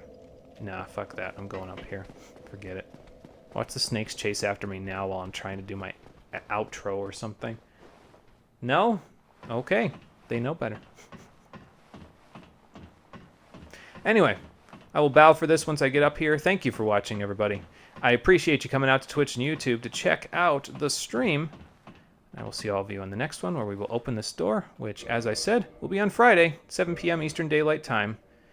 Until then, everybody, take care, and have a good one. Does this count as a cliffhanger? I guess I'm not showing you what's through this door, but, I mean, we got to be somewhere in the Duke's archives, I think. I guess it depends on how long I was out. To be fair, he hit me pretty hard, but I don't know. I don't think I have a concussion. Do I? Oh, yeah. I forgot. Hollowed. No eyeballs. Can't check for a concussion. Damn it.